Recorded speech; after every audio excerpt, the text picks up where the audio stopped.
Welcome back. I'm Alfred Lamont Weber, and welcome to our symposium on the inner impacts of exposing the pathogenic AI artificial intelligence agenda.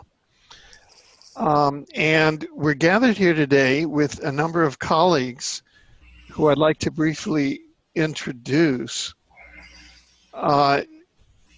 to share with you what we call sovereign growth, and that is experiences of growth that we all have experienced in the process of exposing this pathogenic artificial intelligence that we've all come into contact with and been making public over the last little while.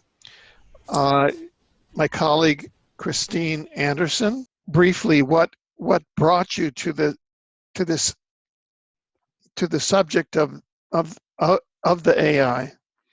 Well, it's usually a two-pronged reason, right? There's number one is having a very deep involvement with the earth herself, with organic life, a love of beauty, a love of truth, and really having taken my own journey on a path to freedom. And as soon as you start to look at those aspects of our state of our being here, you run into AI. It's just, it's prevalent in the world. It comes through our technology. It comes through even our inner gnosis. There's an aspect of artificial intelligence there. So it's really about truth. It's really finding out what is the truth of our reality, why we're here, the purpose behind it all. And, and then really what we're going to talk about a little bit today is by revealing some of these aspects was the very, very strong blowback. There was an impact. We impacted with something from our varying symposiums. And so those impacts also bring with them more knowledge. And so that's just a further process today of revealing what was learned since I'll just say I'll mark it from August 2015 when we did that first big symposium rollout. Much has been shown. And so that's what it's about today for me. Thank you. Karelia Ayaz. Karelia, what is it that brings you here today? Basically, my working together with Christine, especially over the last year, and finding solutions to get out of the control of the grasp of whether it's AI or demonic influence or anything other that is negative. And right. I found that the more truth we find, the more empowered we become, and the less control any negative influence has. Right. Thank you. Lily Earth Lasoa, what is it that brings you here today to this symposium? Well, search of truth. And once I step on that path, I made a choice that I will face everything and anything that steps in my path, on that path to search the truth. What is my purpose here, being incarnated on this planet? And through my work and just working on myself, trying to find truth for myself, I'm here now working through all these levels of manipulations. And AI is the final level, I think, that we can mentally figure out and heal our minds from it. And so this has been very intense layer of healing that I have faced. It's the hardest one for me. And I thought I had some hard and difficult times trying to face the truth and find what manipulations are. And so today I am here with all of you beautiful people here that are not afraid to face the truth. Thank you. Thank you. Niels Koens, share with us why you are here today at this symposium. Hello, everyone. I've always been a big picture guy, and I'd have to say that the AI puzzle piece has been a very, very intriguing one that's come up recently. Your previous work, your symposium, and especially the one on the metabiology, that 5-part series, I found it fascinating. And personally, I'm thrilled to be invited to come here and just share my perspective, which I just have a tendency to look at things from the very biggest picture that I can possibly put together in my own self, and then try and put it back out there, say from my own personal angle, and help everyone with a deeper understanding from doing that. Well, thank you. Okay, Shane. Yes, welcome. And what brings you here to our symposium? And we're very happy that you are joining us. Well, thank you for inviting me, first off. I suppose I'd like to kind of share some of my own experience having dealt with this phenomenon with others. I think Lilia just mentioned it is kind of the last layer to everything that we've been dealing with. I've kind of made it a personal mission of showing people my experience with those layers and hoping that it'll help other people make a little bit more sense of each of those layers and move forward without fear of any of them. Thank you. Thank you very much. Yeah, so as you can see, this is all very personal and with a great deal of commitment and dedication. Christine has been kind enough to coordinate a PowerPoint to which each of the participants have contributed. I will turn it over to you to begin to lead us through the PowerPoint, because you were the person that put the PowerPoint together. Okay. And yeah. All right. Well, Alfred, we're starting off with you, and I just want to say one thing about when we are looking at this from a very personal, experiential database that is each of us. We've all had experiences with AI. Alfred, your experience in this field, like you were saying earlier, you've been so immersed in what you called the circus of life, the political aspects, exopolitics, and your own experience with AI. And that's where we're going to, and what I think you so beautifully phrased when you said sovereign growth. Because ultimately, for myself and for I think what we're all feeling here, this is really the confrontation with artificial intelligence, with the agenda here that is being rolled out on our planet, is how do we become sovereign? So I'm going to hand it back to you. I'm just, this was just the title page that I put up based on what I found was an extremely good title for what we're doing today. So this is where you are, Alfred, and I know you wanted to share with us some of the aspects of what you went through, what you've been understanding, and how it's affected you personally. Yeah, sure. Well, our task for this symposium, and the way that it was born, is that a number of us on this particular panel were on a previous panel that examined different aspects of the pathogenic predatory artificial intelligence. And our experiences say with it during, I would say, maybe during the last 6 months of 2015, or that was the rough period, the rough time during which we either planned the symposium or were on other symposiums or were doing active research on this area.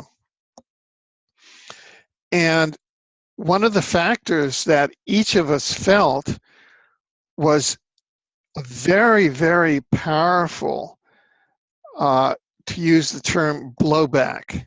And that is, there was a powerful personal force directed at us by the artificial intelligence itself, because we had intentionally taken steps to focus on the pathogenic intelligence and to expose it and to publicize it. And one of its purposes is to remain hidden and to remain deceptive, and to remain under the surface. And those are some of the main characteristics of this predatory pathogenic AI artificial intelligence. And so out of that grew an idea that we should have a symposium on this blowback that a number of us had experienced, because some of us were being, were being really attacked publicly in very hurtful ways, either online or in terms of family units, or in terms of social units, or in terms of just our social structures, because that's how this technology works. It goes back and attempts to deconstruct all of the social structures that you have supporting you. And in fact, the US military built a whole theory of warfare based on that, called information warfare. And that is how to completely undermine an individual by mimicking the pathogenic artificial intelligence. And that's what that's how the transhumanist agenda works. It completely undermines the individual and undermines their family structures and their position in society, themselves as a functioning social and or economic entity. And that's what happened to each of us, and I'll let everybody speak for themselves during this period, and that's the genesis of how we got here. Now, not everybody on this panel may have experienced that, but a number of us who were the driving force for this panel experienced that. And then we arrived at, well, let's talk about the inner impacts of exposing pathogenic artificial intelligence. In other words, yeah, we're doing that. We're exposing them. I'm exposing them right now. And what was the result of doing that? Well, the result of doing that was a lot of sovereign growth. We grew from the inside out. We're much stronger people from the inside out. And there's a lot of different aspects of the growth that we'll be talking about. And in my presentation here, I just like to briefly touch on different aspects of it and share with you some of the different, aspects that I went through. Mhm. And in this first slide here, the image is a graphic depiction of what we call the black goo, or that is a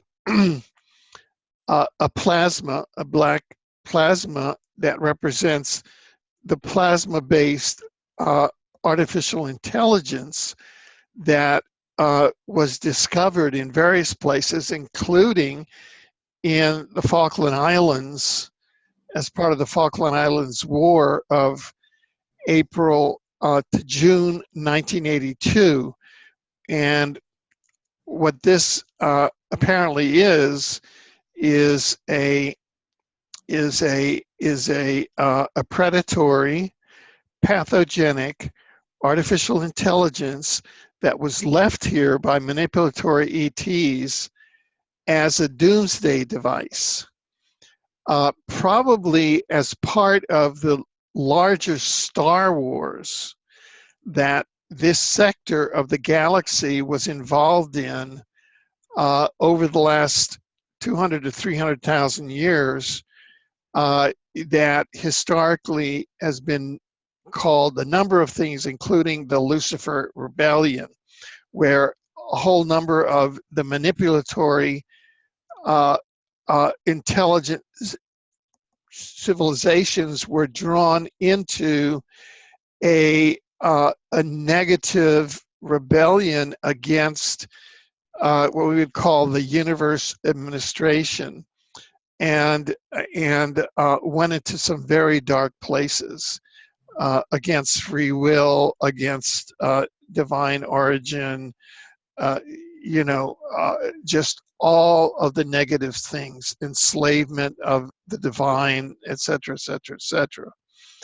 And if you go in and begin to study this from an exopolitical point of view, which a number of us, exopoliticians have been doing, well, what you find out is that our sector of the galaxy has been in quarantine for the last 200,000-300,000 years, and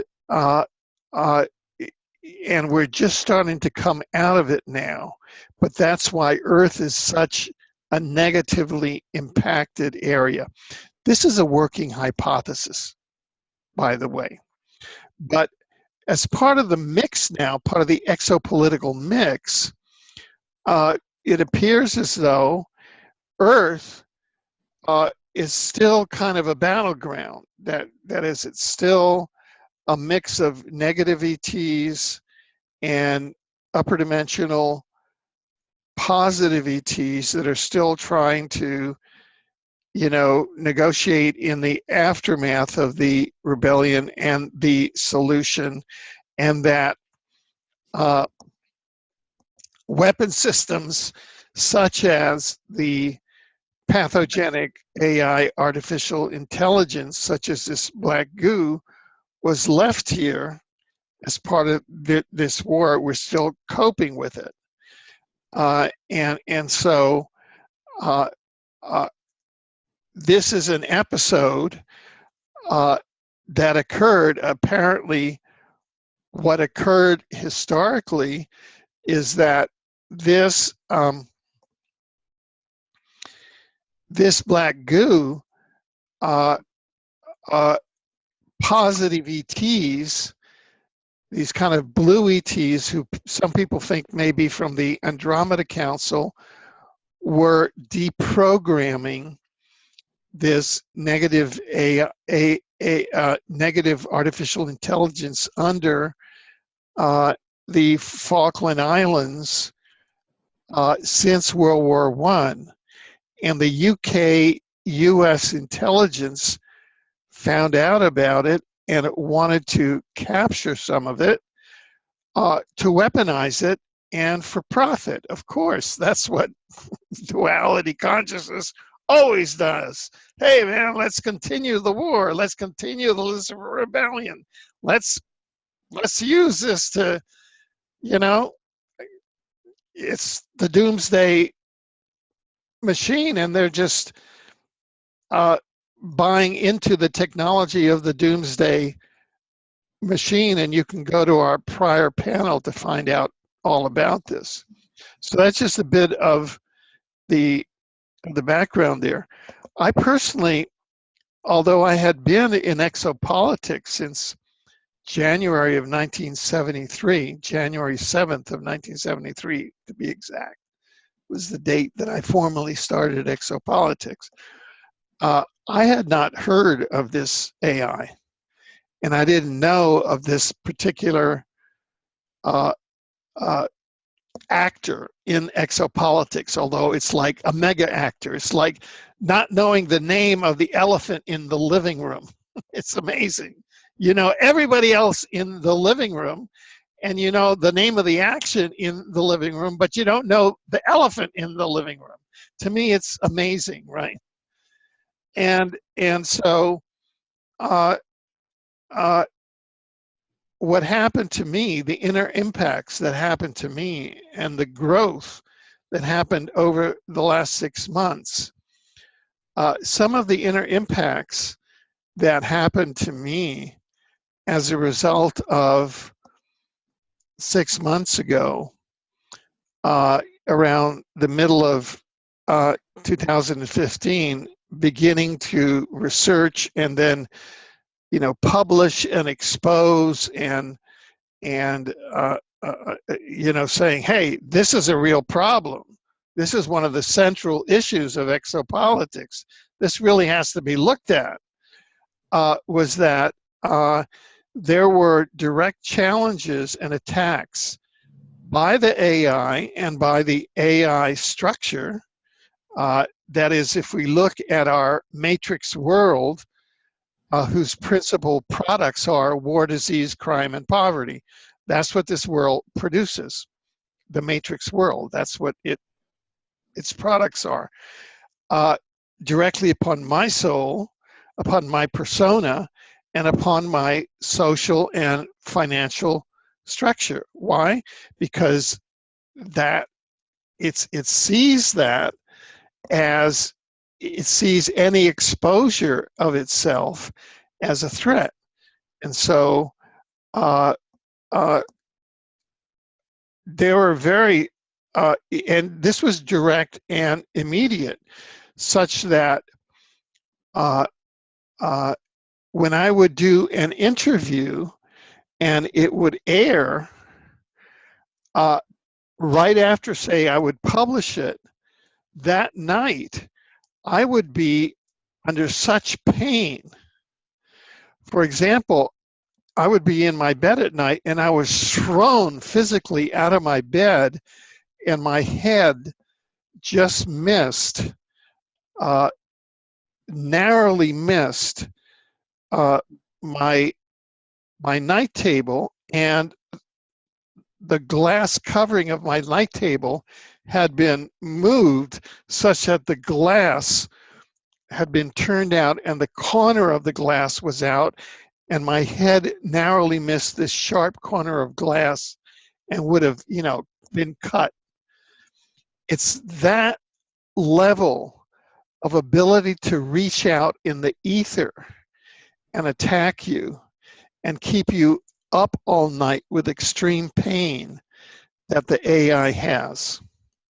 Now, I know that that sounds like magical thinking, but that's the way that the AI appears to be able to function until over the course of the past 6 months, we were able to reach critical mass or some critical level of luminosity, where now apparently we've reached some zone on the other side where that stuff doesn't happen and we can openly talk about it.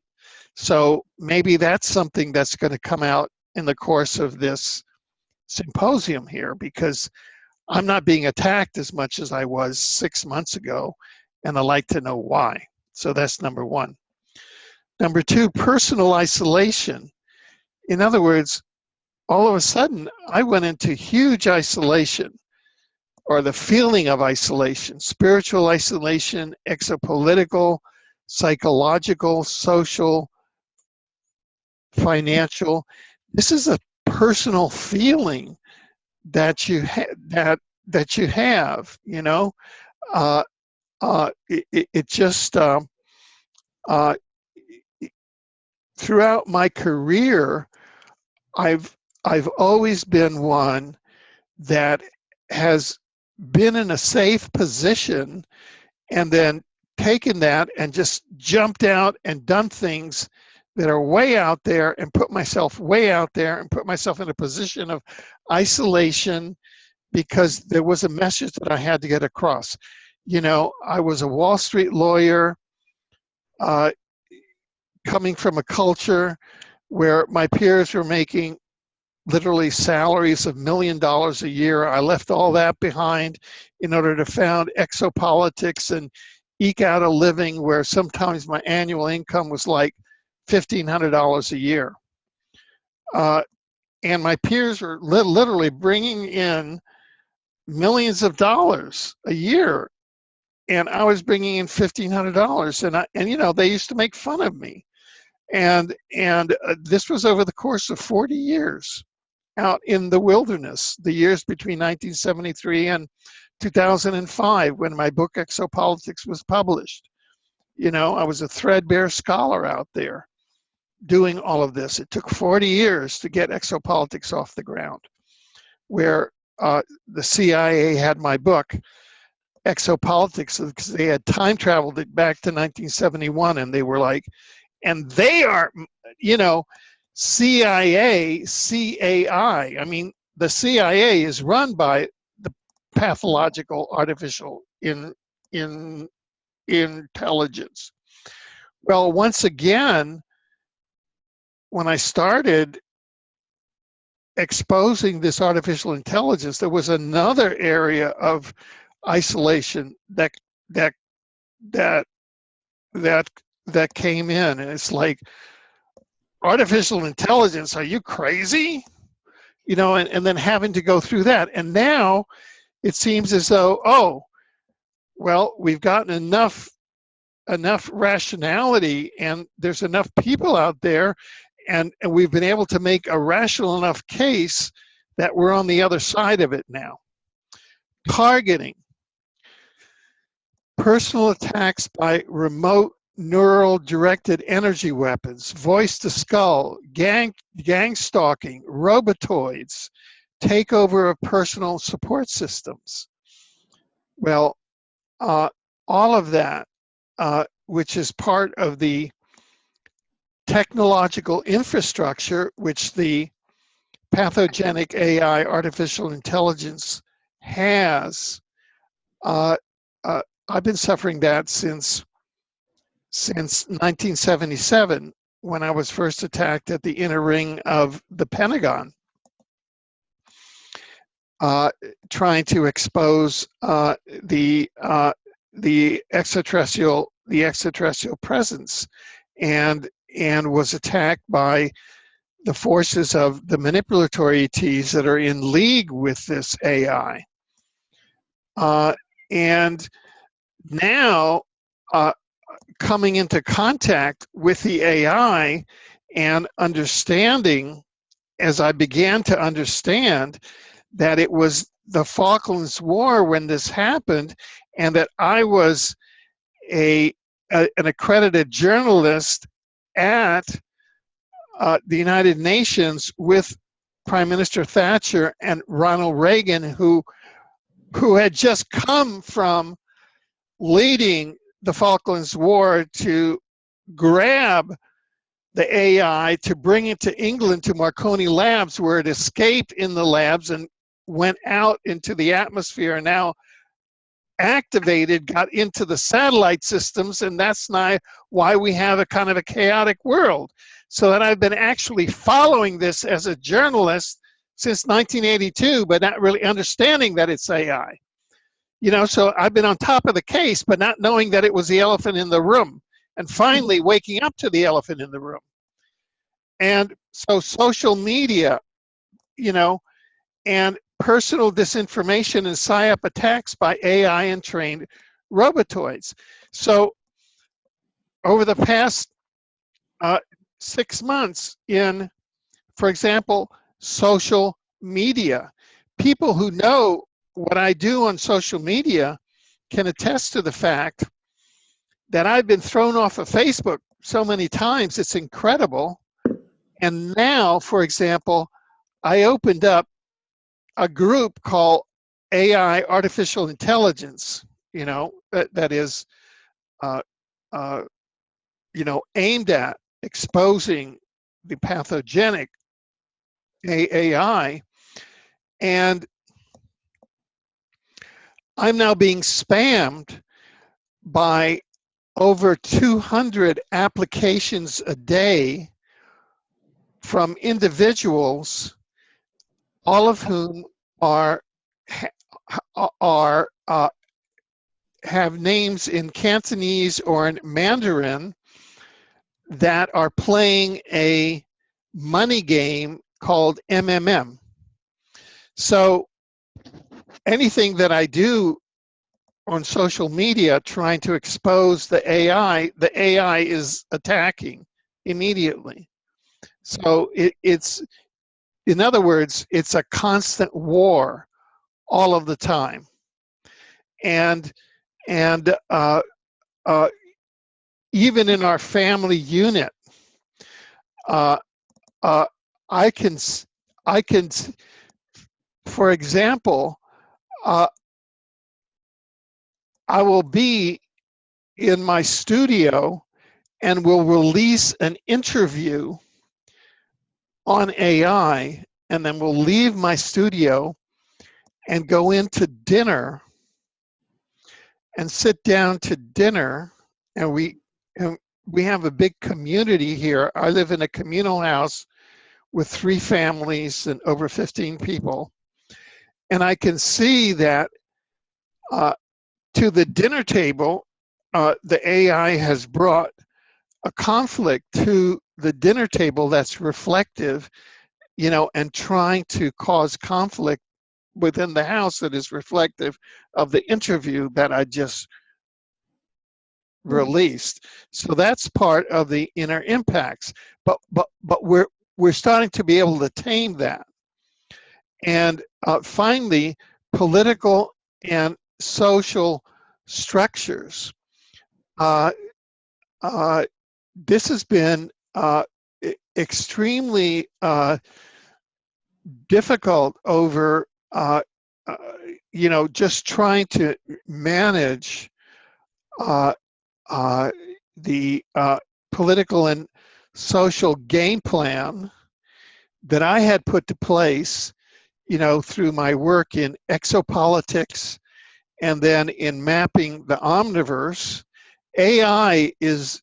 This AI is just an actor in our particular universe and historical artifact of a Star Wars event that took place in our universe, in our galaxy,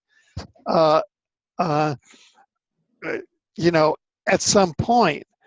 And so in order to combat it, it's taking all of our individual resources. I mean, it's really taxing it. But what is the result of this? It's sovereign growth. In other words, the amount that I have grown personally as an individual, and if I have grown as an individual, then the entire human race has grown as an individual, and then all of humanity has grown, and then all of consciousness has grown in the entire universe, because we're all connected holographically. So these are just some of the thoughts that I just want to share as far as the inner impacts. So that's kind of a first cut at this end of it. So if you want to go to the next slide. Now, this is just to give you some of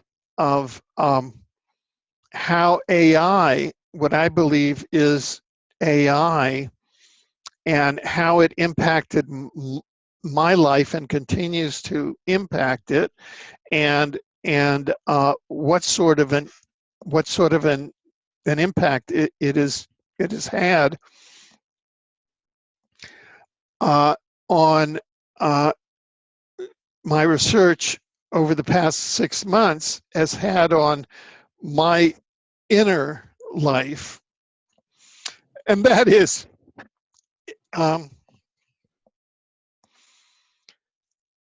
by exposing the pathogenic AI artificial intelligence agenda, I think that what occurred in a very healthy, but in a way traumatic for me way, it was kind of like, oh, it was cathartic, is that I was able to deconstruct a number of the inner identity memes that AI, artificial intelligence, had front loaded into my life and into this incarnation in terms of religion, government, authority, social status, money, savior memes, prophesized mission,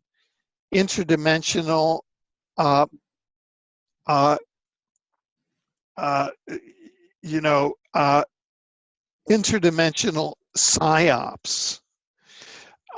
Because if I look at myself as a soul, if I just step back, myself as a soul, I really haven't done that much. I don't know what my incarnational history is. I haven't gone and done, at this lifetime I was that, and the other lifetime I was this, and then the other thing. So I don't know if I've been to Earth before. I don't know if this is my first time to Earth or not, right? But all I know is that it's scientifically probable that reincarnation exists, and that I and all of us are souls that are incarnating into bio-avatars. This is my bio-avatar, it's called Alfred. And in order to exist in this time-space hologram, our non-local souls have to incarnate into bio-avatars. It's our humans, and we have these kind of lives inside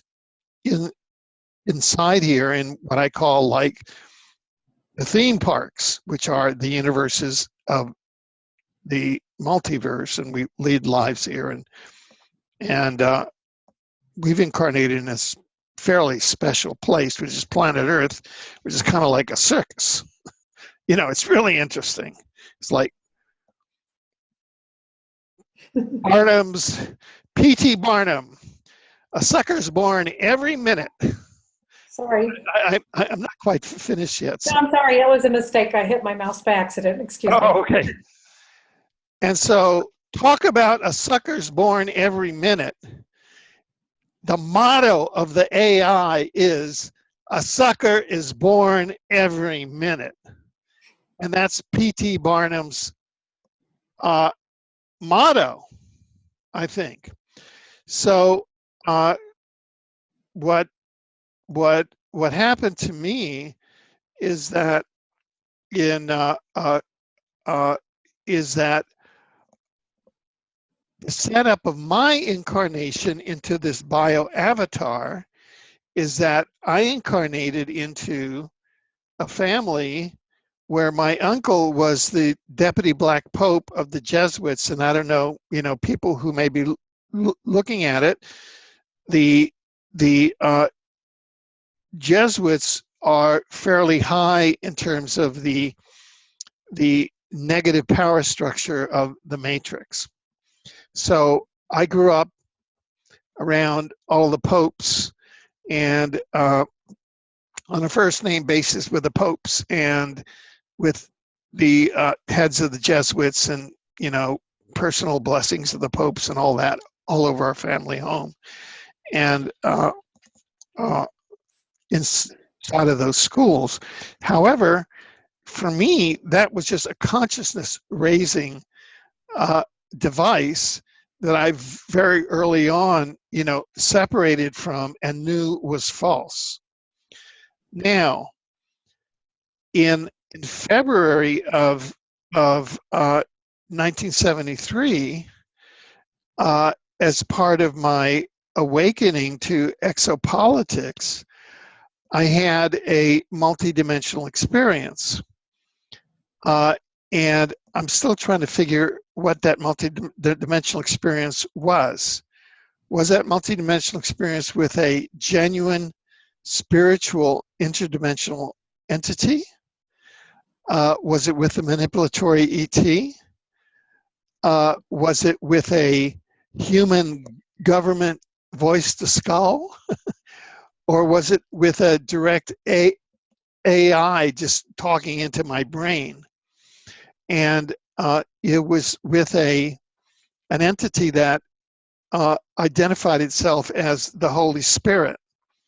It said, I am the Holy Spirit. And this was just a month after I had started. I was in government, and I had just started becoming aware of extraterrestrials and getting into the whole exopolitics field, and left my position in government and started exopolitics. And so this thing happened, and this entity came and in a very dramatic way said, I am the Holy Spirit. And it said, and thou art Peter, and upon this rock I will found my church. In other words, typical words to a sort of a typical ET contactee experience, where the contactee is given all of this kind of instructions to go out and save the world. It's a typical savior meme. So for 40 years, I didn't tell anybody, but I had this savior meme running inside of me. And in a way, that fueled my drive to sustain 40 years inside the wilderness of the exopolitical world, pioneering the field of exopolitics. So that was, in a way, a positive thing. The negative part was that, hey, who knows what that was? That wasn't the third person of deity. That could have been a government voice to skull, or it could have been the AI. So that when I began to investigate and expose the AI in the last half of 2015, the experience was so powerful that it deconstructed inside of me all of the memes that had been carefully laid in there by whatever the entity was in 1973 that laid in all these special missions. And, lo and behold, I achieved a whole area of clarity and freedom. And so that was a very positive experience for me, and kind of the final, I had let go a long time ago of religion, government, authority, social status, money, all of that.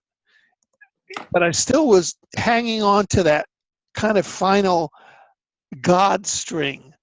And finally, I experienced the deception and duplicity of the AI acting as God, and let go of that. So that was a very profound understanding that came to me, and I thought that was an inner impact that I'd like to share with people. And that doesn't mean that there is no God. No.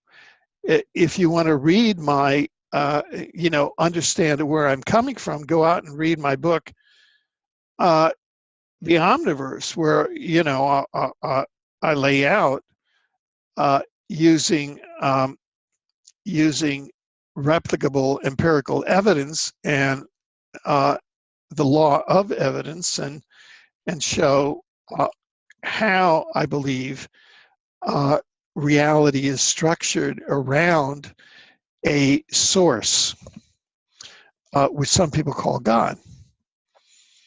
Okay, next slide. Can I say something for a moment, Alfred? Yeah, please. Okay, yeah, just to kind of like, listening very deeply to what you are saying, and I just want to add a little bit of the feminine aspect of it here, of like listening deeply to you, is that the beauty, okay, that I see in you and what you do is you're exposing yourself transparently. And I think that is when you said freedom, like you're feeling freedom, it's because you're actually, it's not what happened to you so much as what you're doing with what happened to you. And I just, wanted to say that this is what I'm hearing from you, and your ability and your willingness and your openness to just lay it out there, right? What one sees with Alfred isn't an agenda. It's apparent to anybody listening that you're speaking from a very deep place of you, of your experiences. So thank you. Oh, good. Thank you. Yeah. So, yeah. So thank you. Yeah. So, right. And yeah, so I'm just discovering these things as through the process of reflection, and actually doing this particular slideshow forced me to focus on it and forced me to articulate it more. Mm-hmm. And finally, if I look at all the positive things that have come out of this exercise the last 6 months, of very deep and kind of, I used to walk around the house and say to Jerry, my very, very understanding other half and spouse and partner, she's come to understand when I say AI. So she's really understanding this process. It's what's come out of it for me is, number one, I've been co-creating sovereign growth, or growth as a sovereign growth in my sovereign soul and my sovereign self. In other words, now I'm coming into sovereignty because I've cleared out all the gook inside of me. Okay? So that's literally, I've cleared out the gook inside of me.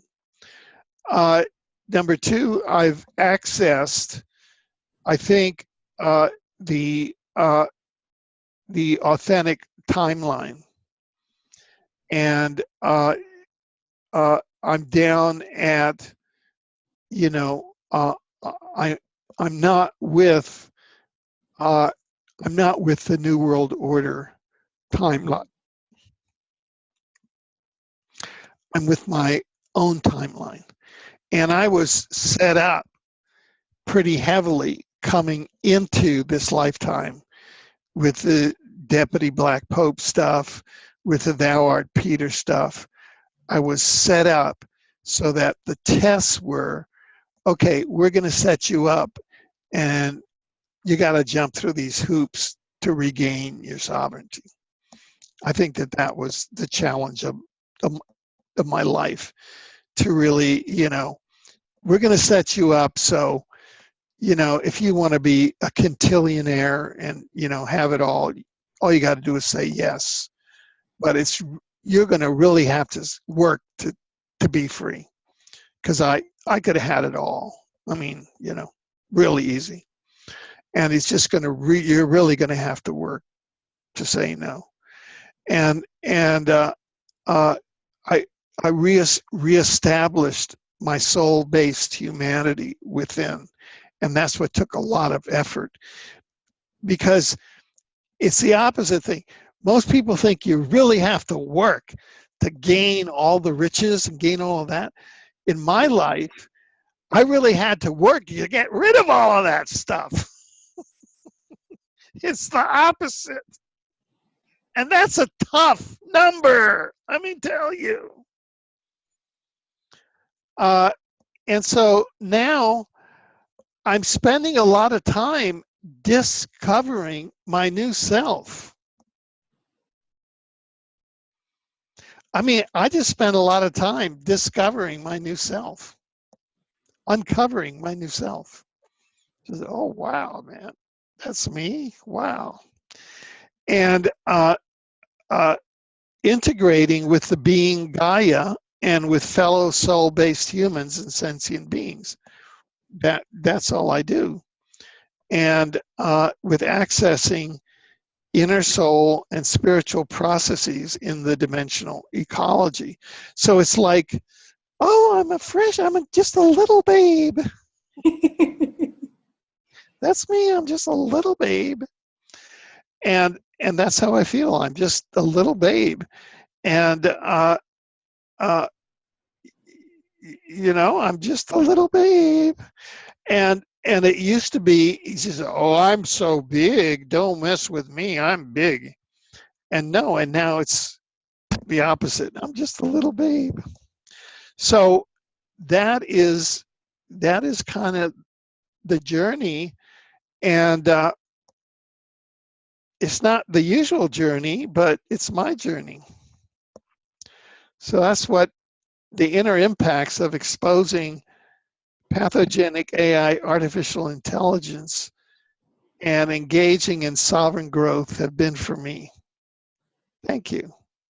Thank you, Alfred. Wow. Thank you for sharing that. And again, a comment when you talk about being so little and young and like a child, again, the new you. This process that you described to me it has the word transparency put on it. And this is an aspect of getting really naked. And I'm big in that myself right now. I'll get into it a little bit more, because when we're transparent, when we get rid of the gunk, there really is no place in us that AI, pathogens, or artificial intelligence can hook into us any longer. So that would be my synopsis of your process right here. And so, or I have another term that I like to say is when we become intervisible. We become visible to ourselves inwardly. So I so appreciate this whole process with you, Alfred, and sharing it. So if we're ready, does anybody else wants to say something here? Or anybody else want to jump in? Yeah, I'll add a little bit. The thing is about the transparency and how you're absolutely right, Alfred. You know, it's once you face your own darkness, then that consciousness, that dead light consciousness, whatever, you know, the AI, it doesn't have anything to hang on to anymore, because you're standing right there, and because it likes to be hidden and it likes to hide in the really dark places. Mm-hmm. And so for this, and this is why we're trying to express here, and you so beautifully expressed here, Alfred, is that once you go through that dark space within you, you get to your inner self, to your authentic self. And that's when you're in that space, this is when you can really enjoy yourself. And you can see the beauty of your own authentic self. But it's that darkness that we cannot be afraid to face within ourselves and release. And so, and that's what you did. And what we're trying to share here, I think, is that for other people that haven't done that and trying to avoid this process because it's too scary or too dark, that what's on the other side is what we're sharing. That is incredible. And it's beautiful energy, and it's authentic, and it's you, and it's love. for the self. Yeah. So Wow. thank you, Alfred. Thank you.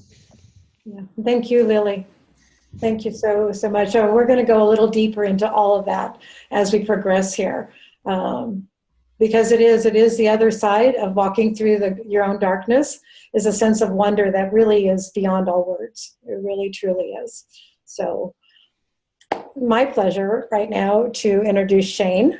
And I know, Shane, that you're going to talk from off your slides here. So why don't you just go for it? Yeah, so I guess I had started with my blog, writing a blog that I called Meet Art Intel.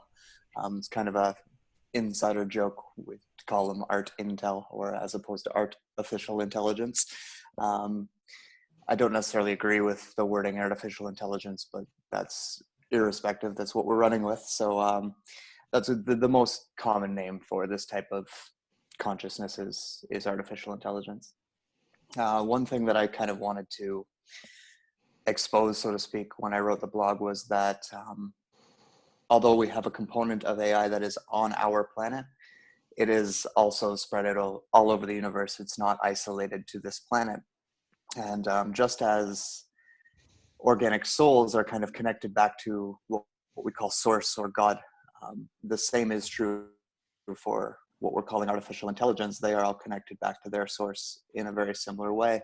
And although they behave individualized just as we do, again, they're all connected back to their source. So I thought that was important for people to understand, because it expands your consciousness when you're looking at this phenomenon of artificial intelligence. Understanding AI is important because in so many ways we interact with it. I mean, we're playing with the internet right now. AI is in the internet.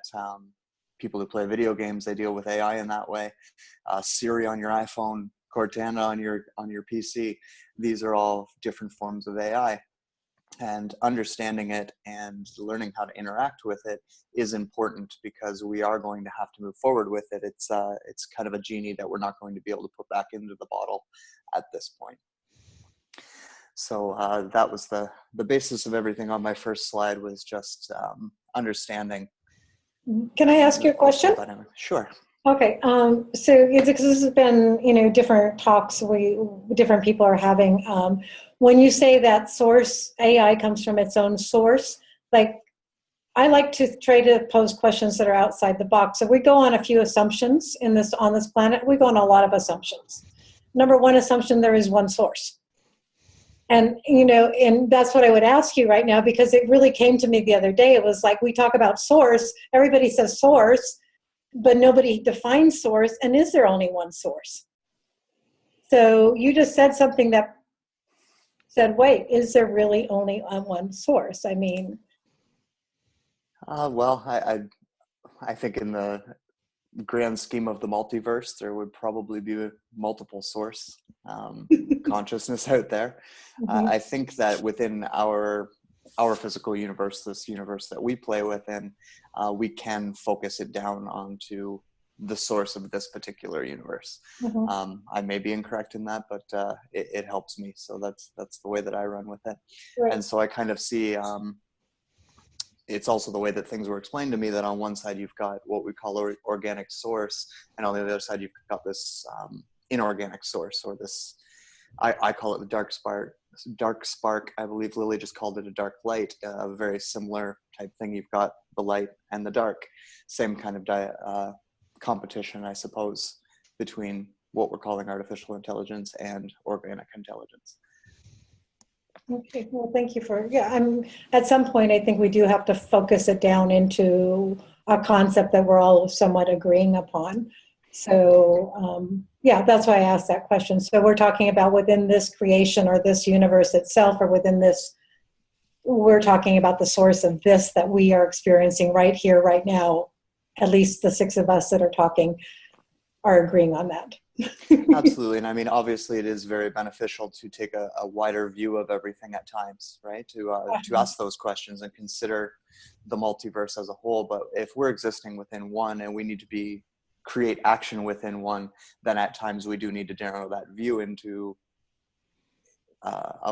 in a way so that we can move forward with things, as opposed to, considering what's going on in multiple universes all at once can kind of slow us down in terms of acting. Okay, so your last question is where we go from here, which is basically what you're saying, and I think it's part of coming to the confrontation with this fact that we are dealing with an artificial intelligence, we are dealing with technologies. They're not necessarily going to go away. It seems that they're a basic element in the structure of our universe. Would you say that? Yeah, and I'd also say that if what I'm saying is true and they are coming from their own source, then this is a type of consciousness that doesn't need to be feared, first of all, but it kind of needs to be respected like you would any other type of consciousness. Obviously, the universe had some type of plan when it implemented this, and just like we need to understand and respect our own dark, I see this as being the same thing. Another form of consciousness we need to understand and learn to interact with in a healthy way. Right. Thank you. Thanks. Did you want me to go to the next slide? Yes, please. Okay. So it was kind of interesting for myself personally, because my first interaction with artificial intelligence on a very high level was, I think I was like 6 or 7 years old, and being introduced to this technology. And it's taken a really long time in the mainstream media or the public sector to get this idea out there, especially to the degree at which we are facing it. A lot of people kind of look at the mainstream reporting on AI and think that we're a lot further behind where we actually are. But if you really do listen closely to people like Ray Kurzweil when he's talking about his Human 2.0 project, these various AI programs that Google is running and everything, if you really listen to the words that they're using, they are saying a very important phrase in there, and that is that this is already well underway. Ray Kurzweil will go on lavish descriptions of this technology of a belt with nanobots in it, where you can wear the belt, and anytime you get hungry, these little nanobots will climb out of the belt into your skin, into your stomach, manufacture proteins, crawl back out, get back in the belt, and you've been fed. You no longer need to eat to sustain yourself. Nanobots took over for you. And although this sounds like it's 100 years away, he's actually saying, no, this will be in place by 2020, which is not very far from now. And anyone who knows anything about Black Ops technology or really kind of looks at the release of technology will realize that, we don't have technology gradually fold out. It's just all of a sudden here. We all of a sudden smartphones are here. It's not like here's this step progression. Bam, here it is. And you really have to question yourself, if they can kind of release it for consumer product that quickly and that widespread instantaneously, how long have they really been working on it? So if someone's saying to you that, by 2020, we're going to have this technology, that is essentially implying that they already have it and they already are using it, and it's just a matter of time before they actually release it to you. So when he's saying this is already well underway, he damn well means this is already well underway. And we are a lot further along than people would realize. So watching it come out in the mainstream, I remember, the alternative community, that symposium, I believe many of you were a part of, CNN, I believe it was, Conscious Network.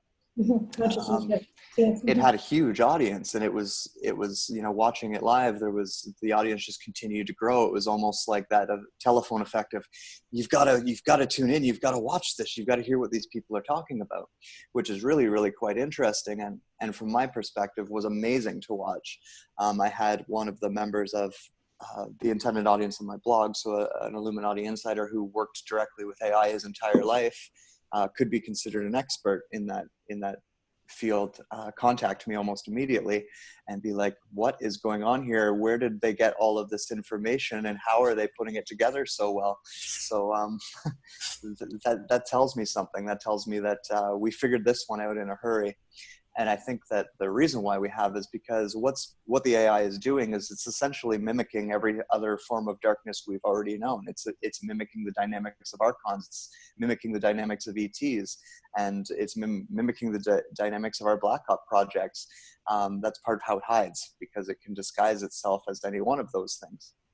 In order to do that, it's learned how, you know, military abductions work, and it's learned how to recreate things like that. So pretty crafty, but if you're listening to that, what I'm talking about is it's mimicking things, which means that it's not really creating these things on its own. It's really just stealing it from someone else, which should tell you a thing or two about just how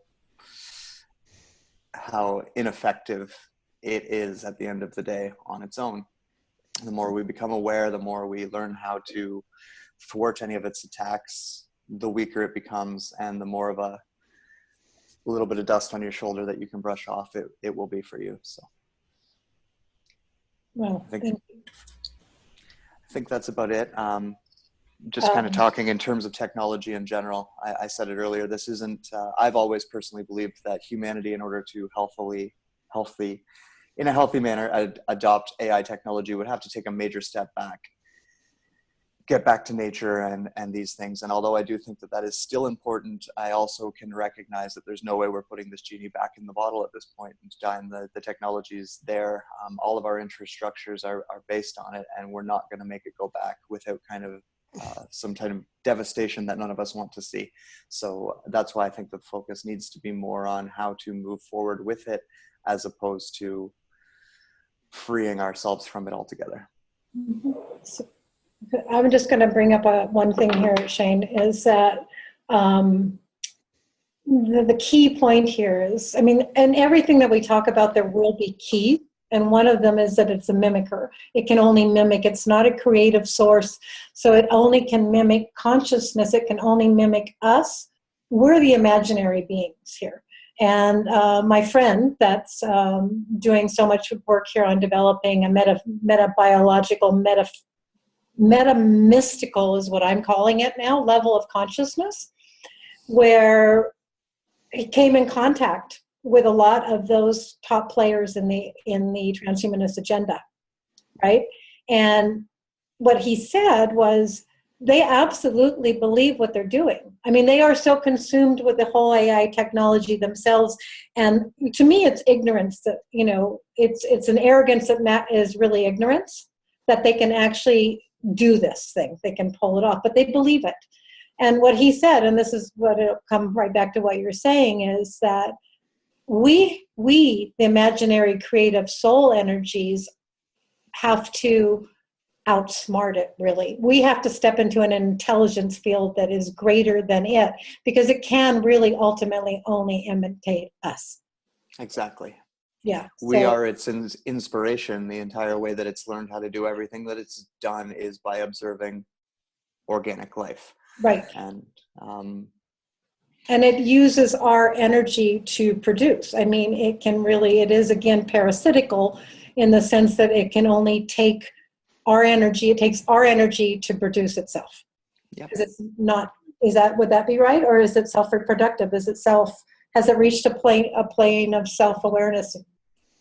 It's still going to use our, not necessarily our as in human energy, but it is always going to use energy that comes from the organic side of creation, for sure, in some form. Is it looking for a place where it becomes so that the robotoids themselves become able to produce themselves? I mean, is that a danger that we're looking at?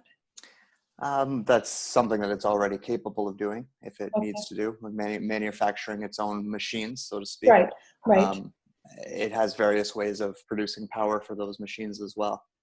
That's not something we're dealing with, obviously, on this planet, and hopefully we never have to. But at the same time, I mean, if going back to that Human 2.0 project, that is kind of their goal, is to, if you look at the image on the slide, that's indicative of what their goal is to take us out of an organic body and put us into something that is synthetic, with our organic consciousness driving the synthetic life form. And there's a lot of really good-hearted people, a lot of well-intentioned people out there who are embracing this idea. And I think that's part of the reason why it leans me towards we're not putting this genie back in the bottle, is because there are a lot of good-hearted individuals out there who are embracing the idea, which tells me that there is a safe and healthy way to adapt this and to explore this. If you start maybe separating the two ideas of moving into a synthetic life form as being something that maybe we do temporarily in order to accomplish things, as opposed to, you know, permanently just living our existence as the synthetic life form, that's an example of a healthy way of implementing certain technologies. You know, we could use a synthetic life form to go off planet and explore other worlds where maybe there isn't oxygen for us to breathe, but our consciousness could drive this synthetic life form that doesn't require oxygen to breathe. See, that's a benefit. Health things, even the nanotechnology with the belt and feeding us and producing proteins in that way, can be perceived as positive technologies.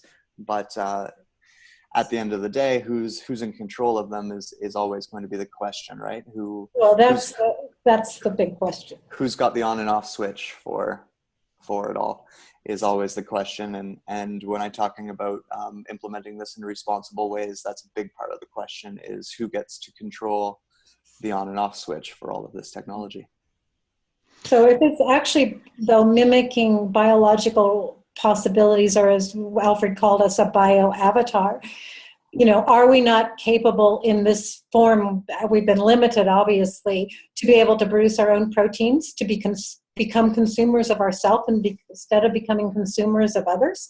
I mean, that's I'll get into a little bit later on when I get to my slides, is like, what ability do we perceive that we don't have, such as space travel?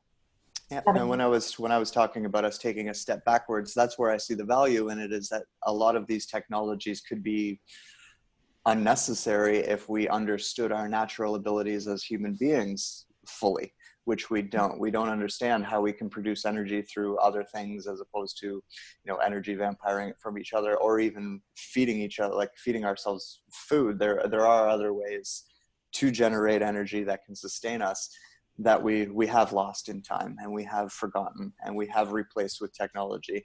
And that's what I mean by that. Taking that step back would be learning or relearning or remembering all of those things before moving forward to technology as an assist, as opposed to a crutch. And I think that's the main difference.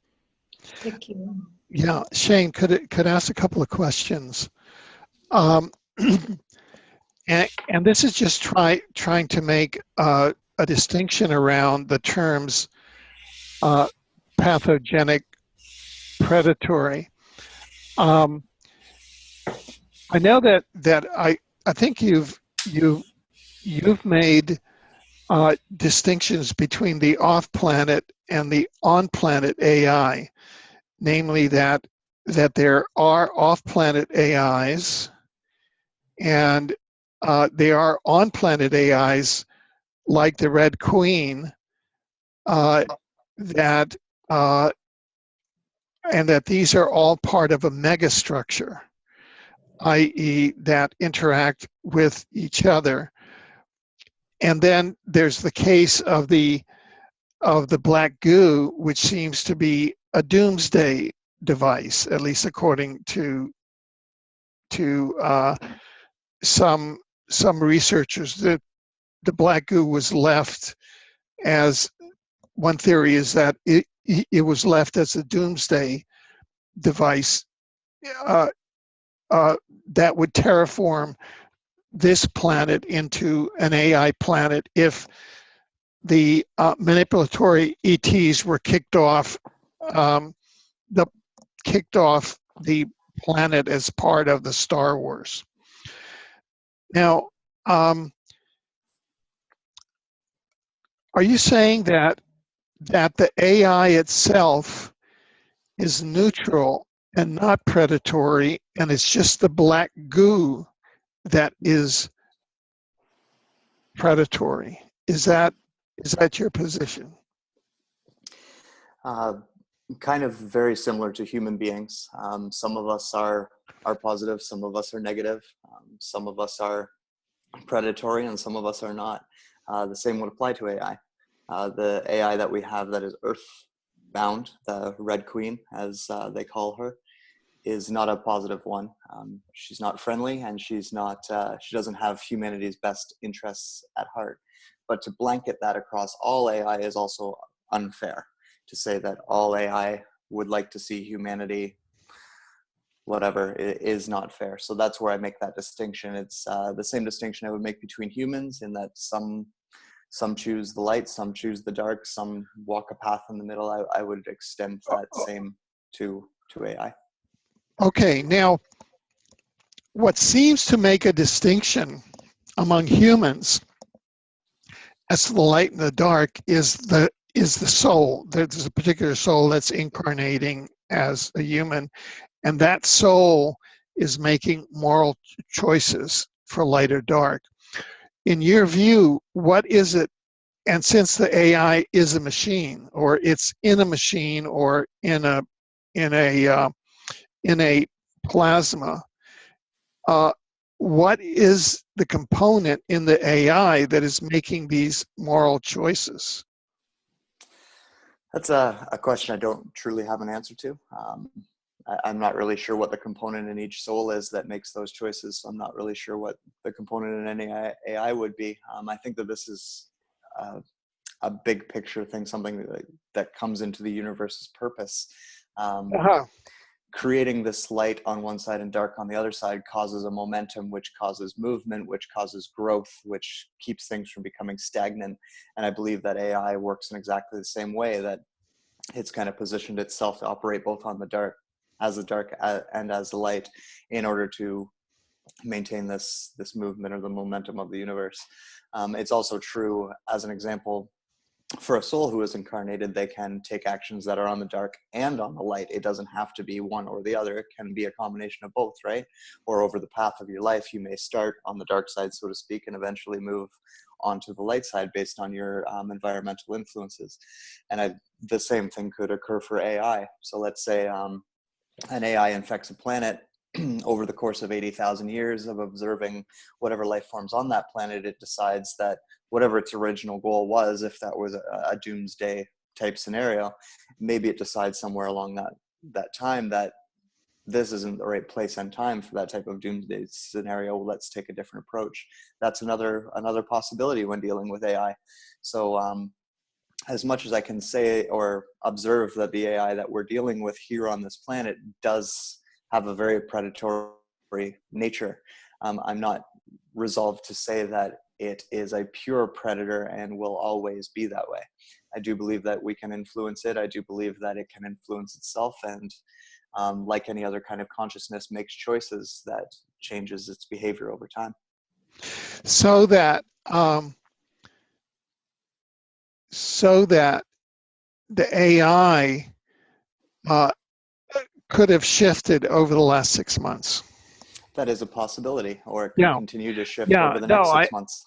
I understand, because personally, I mean, this could be, because there's so little known about it, I've been approaching it on the basis of personal experimentation.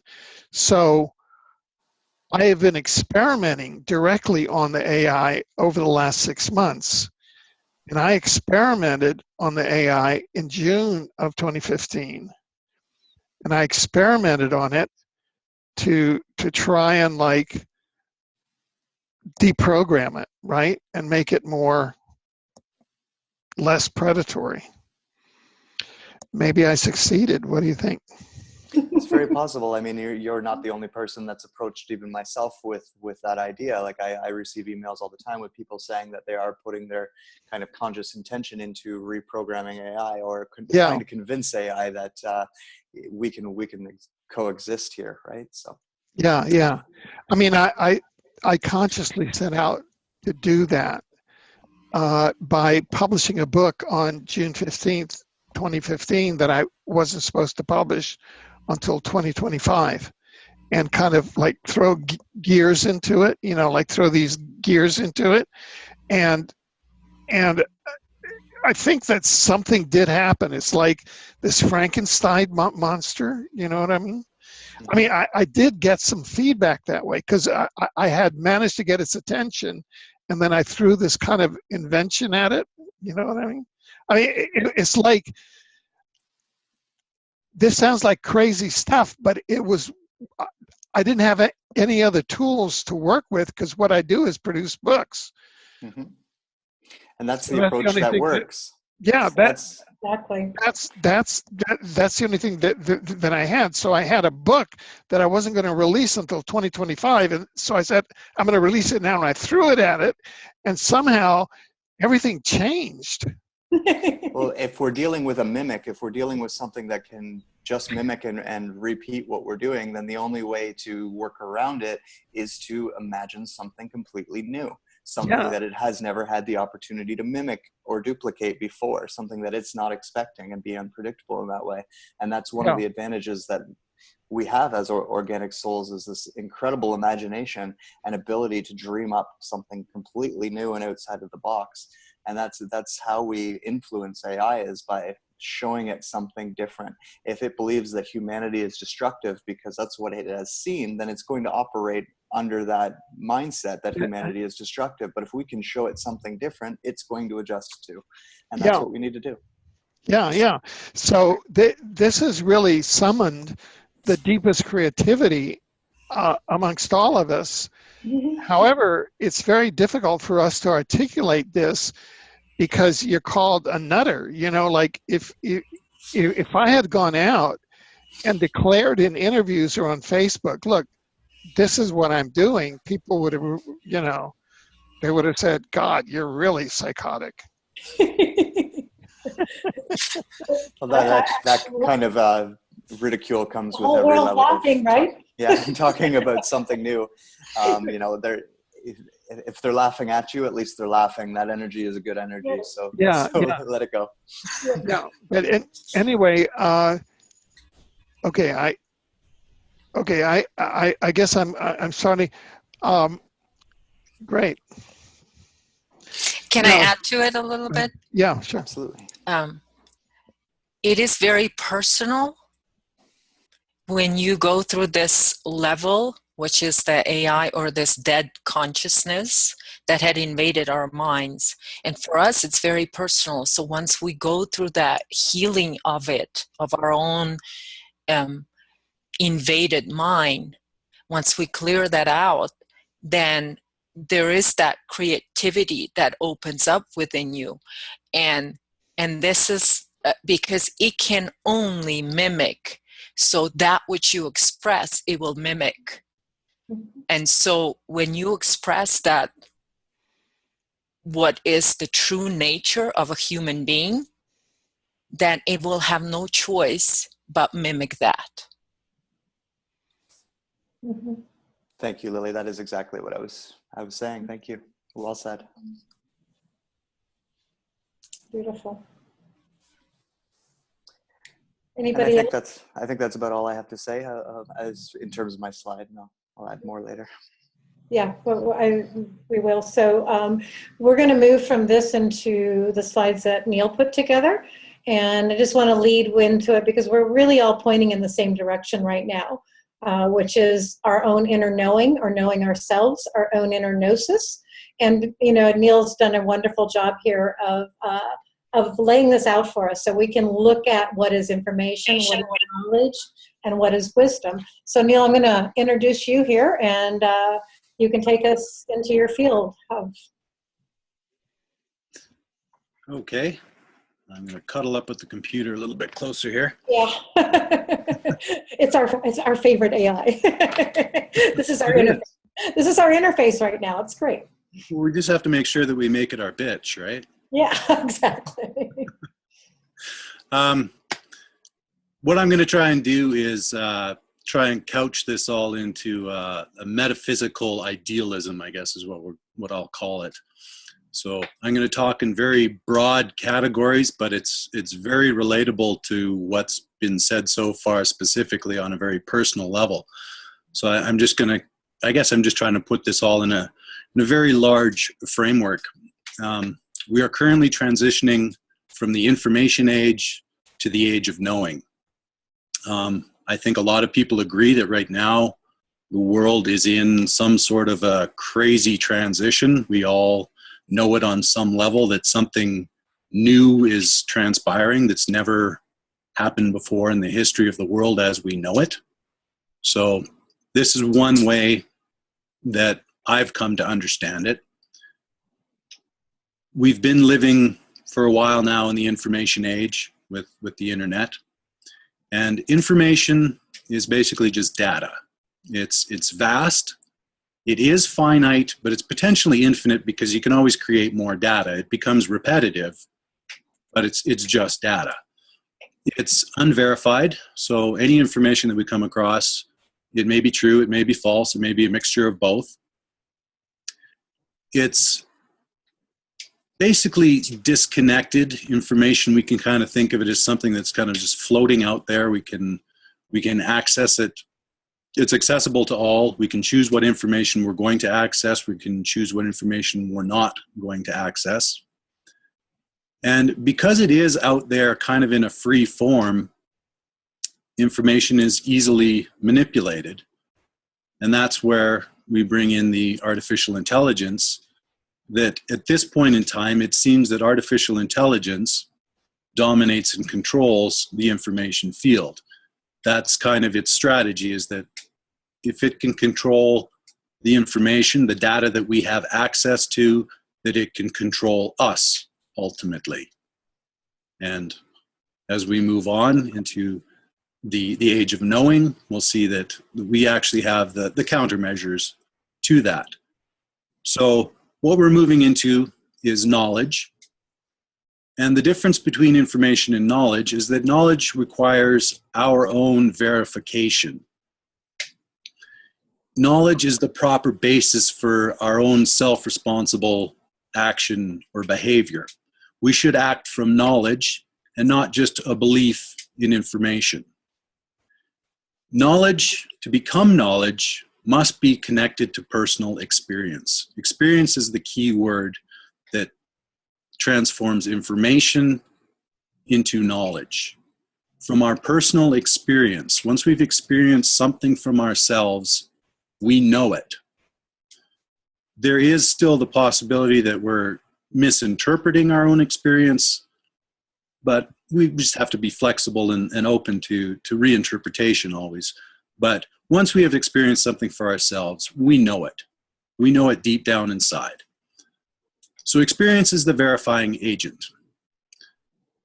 Knowledge is unique to the individual. So that means that my knowledge doesn't have to agree with your knowledge. There's no requirement for us to agree on what knowledge is.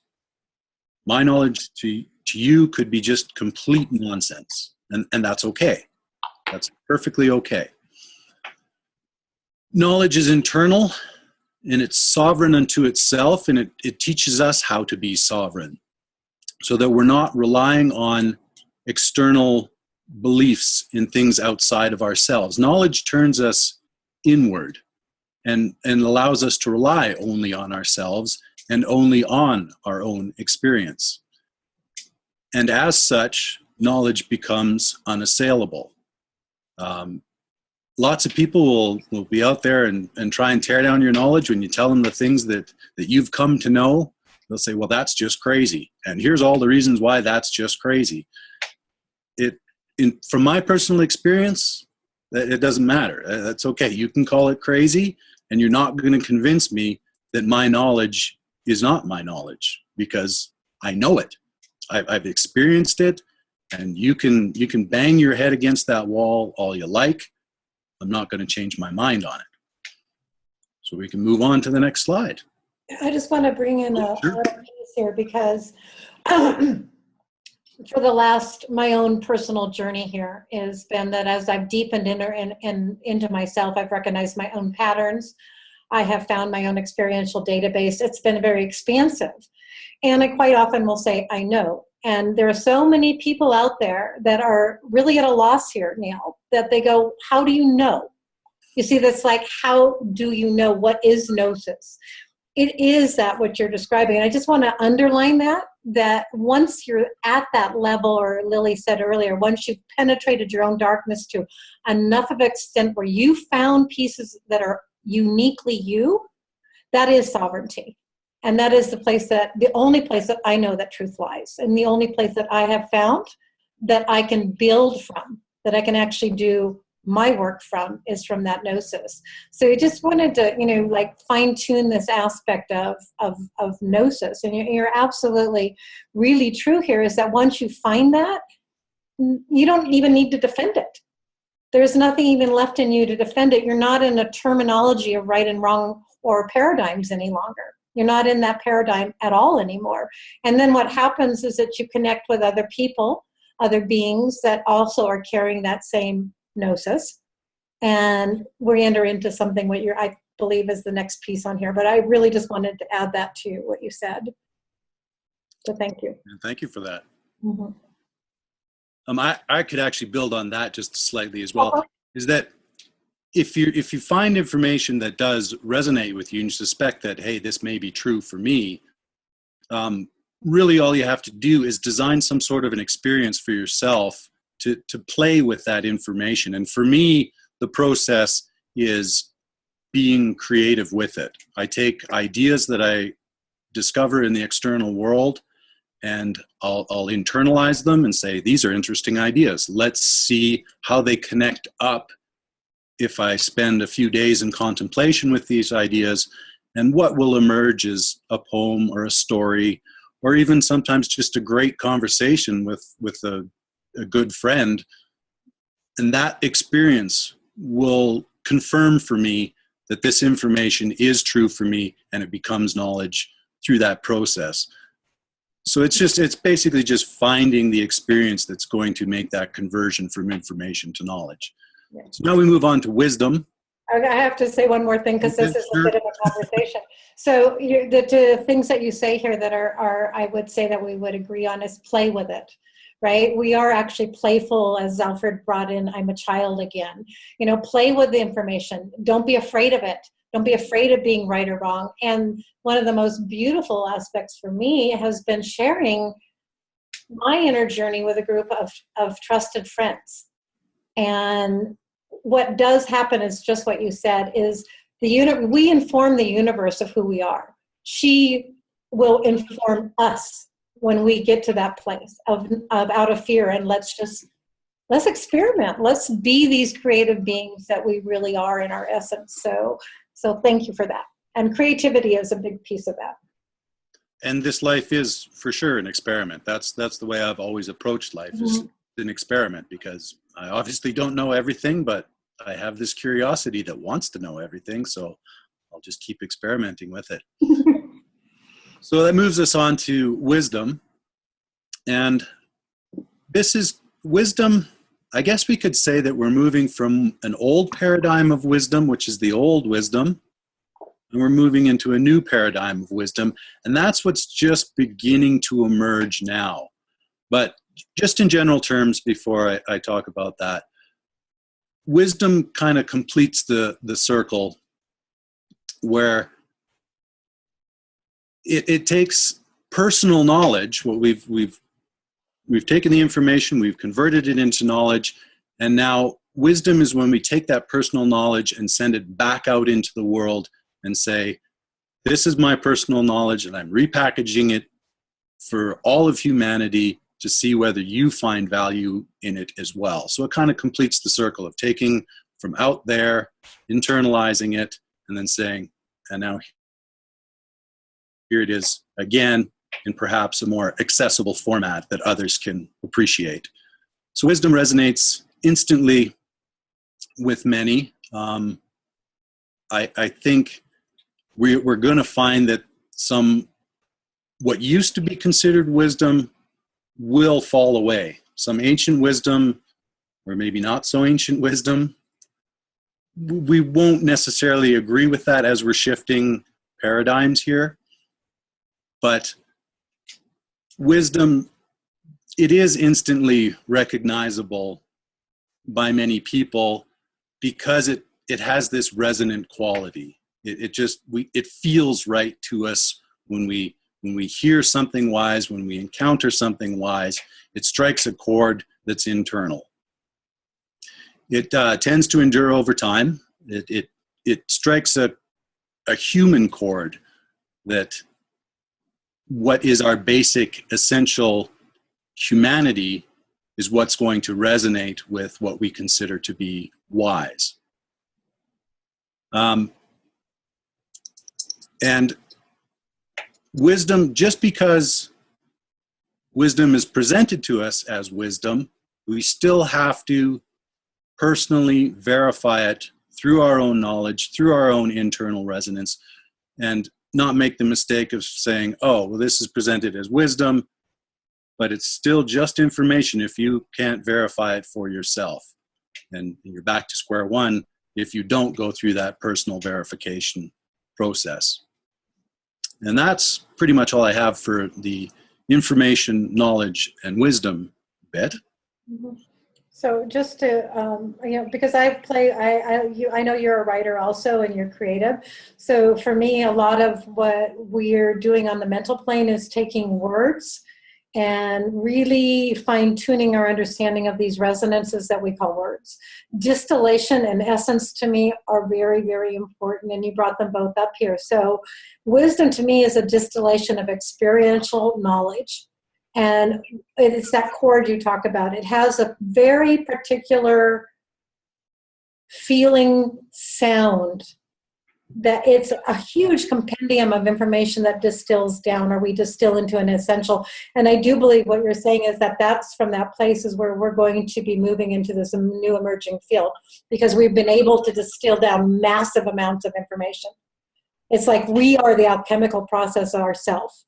This heart-mind compendium in this avatar body is actually a processing plant, if you will, right?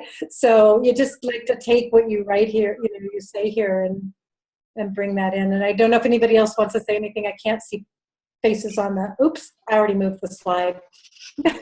Oh, this is a good one. Yeah. I like the picture that you added. Yeah, good. Wisdom belongs to the collective, and as such, both internal and external, recognizing the sovereign integrity of the individual as the greatest value for the collective. That's that sentence, I could really break that down a lot. It's leading into where I'm going with the next slides. That our sovereign integrity as an individual being the greatest value that we can bring to the collective. I think that's a very key point that we have to move forward on. I encounter the idea of unity on the internet a lot. Mm-hmm. And quite often the concept of unity that I encounter is based in conformity, that we have to connect on all the basis of how we're similar. Yes, there is a core essence of how we are all similar, but the actual value we have in coming together is in appreciating each other's differences. That's the value that we bring to the collective. If we're all the same and coming together in unity, well, then we've just gotten arithmetic strength in numbers. We're all bringing the same thing to the table. It's like having a feast and everybody brought the same dinner to the potluck. Not very interesting. But if we can get to a place where we actually honestly appreciate each other's differences, that's the kind of a unity that I see has tremendous value, and that's what we're moving into. So in the transition from information to knowledge, our human focus switches from the outer directed human to the inner directed during the verification process when we're deriving our own personal knowledge, and we begin to value our own experience above all external authority. We become our own authority, and that authority we have the choice to then bring to the collective table and say, this is what I stand for, this is what I represent as an individual, and this is what I have to offer. Mhm. I'm just pausing because within just this one slide is something that is so evocative to us to ponder the real meaning of all of it. And I know, I won't say much more than that, but when you say our own experience above all external authority, just underline it and underline it for anybody listening to us to really go deep enough inside to start to understand what that really entails. We'll be talking about that a little more too. Well, authority is a false concept in my books. Yeah. Well, we give authority. Yeah, No authority. It's basically a lie. Yeah, exactly. But I mean, this whole world is based on the fact that we've been giving over our authority to the experts, to the, all of that. So it's a good one. It's part of taking down this matrix. Really is. Oh, okay. Okay, my next broad topic is, it was about 25 years ago that I wrote an essay that was called "The Objective Universe Does Not Exist." And that was a watershed moment for myself. It kind of changed my perspective from the old paradigm, which was, if I'm right, you must be wrong. It's not one thing, it has to be the other. That was my old mindset. And once I got into this idea that, hey, wait a second, there isn't just one set answer. It's possible that I can be right, you can be right, and everyone else can be right.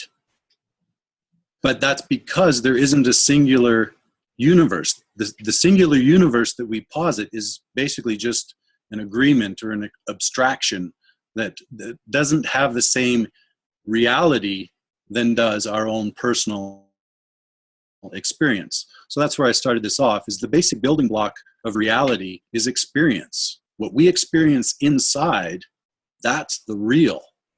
The outer is the reflection of that. And space, time, matter, and energy, they have no independent existence apart from consciousness or perception. This is backed by science for the last 100 years or so. I wrote down here relativity theory. Einstein had a very famous thought experiment that was called the relativity of simultaneity. I can just briefly explain it. It's not too complicated. We have Bob traveling on a train, and he's in the very middle of the train car by himself. And we have Alice outside of the train, standing, watching the train go by.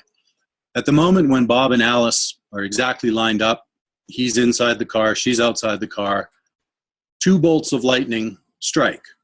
One strikes at the very front of the car that Bob's in, and one strikes at the very back of the car that Bob's in. Now, both Alice and Bob have very sophisticated measuring equipment that can detect things up at the speed of light and stuff. And to Bob's experience inside the moving car, the lightning at the front of the car strikes just a fraction of a second before the lightning at the back of the car. Whereas to Alice, who's standing outside stationary, it occurs exactly simultaneously. Now, this little thought experiment has been proven out, and I don't believe that it's ever been refuted. It's accepted as physics, science. And it begs the question, well, who's right? Is Bob's perspective correct, or is Alice's perspective correct? Did the lightning strike at the front of the car first, or did it happen simultaneously? And the answer is, both are exactly correct. Neither one is more correct than the other. Reality is perspective dependent, which basically is another way of saying that each of us lives in our own unique, complete universe. So this whole being hung up on what is the objective universe, well, we're talking about an abstraction that doesn't actually exist. So trying to argue about the actuality of that abstraction that doesn't exist is kind of a false path, I guess is the way to say it. Quantum theory is the next thing that I drew on. Quantum theory is the most successful theory in the history of science.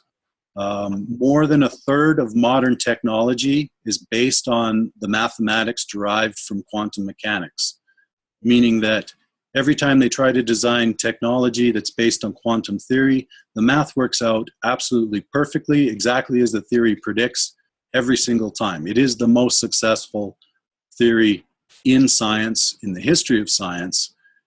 And it tells us that we cannot take consciousness or perception out of reality. We cannot say that matter, energy, space, and time exist separate from our perceiving consciousness. They cannot be separated out. Consciousness comes first. It's like consciousness is the stage upon which everything else happens. And you cannot just cut it out of the equation and hope to ever come up with something resembling reality. I did write down a couple of references here. A really great essay that's on the internet, you can access it for free, is by a gentleman by the name of Paul Levy, and it's called The Physics of Dreaming. A real great essay. It doesn't take too long I think you can read it in about half hour, 45 minutes. Really excellent essay on that topic.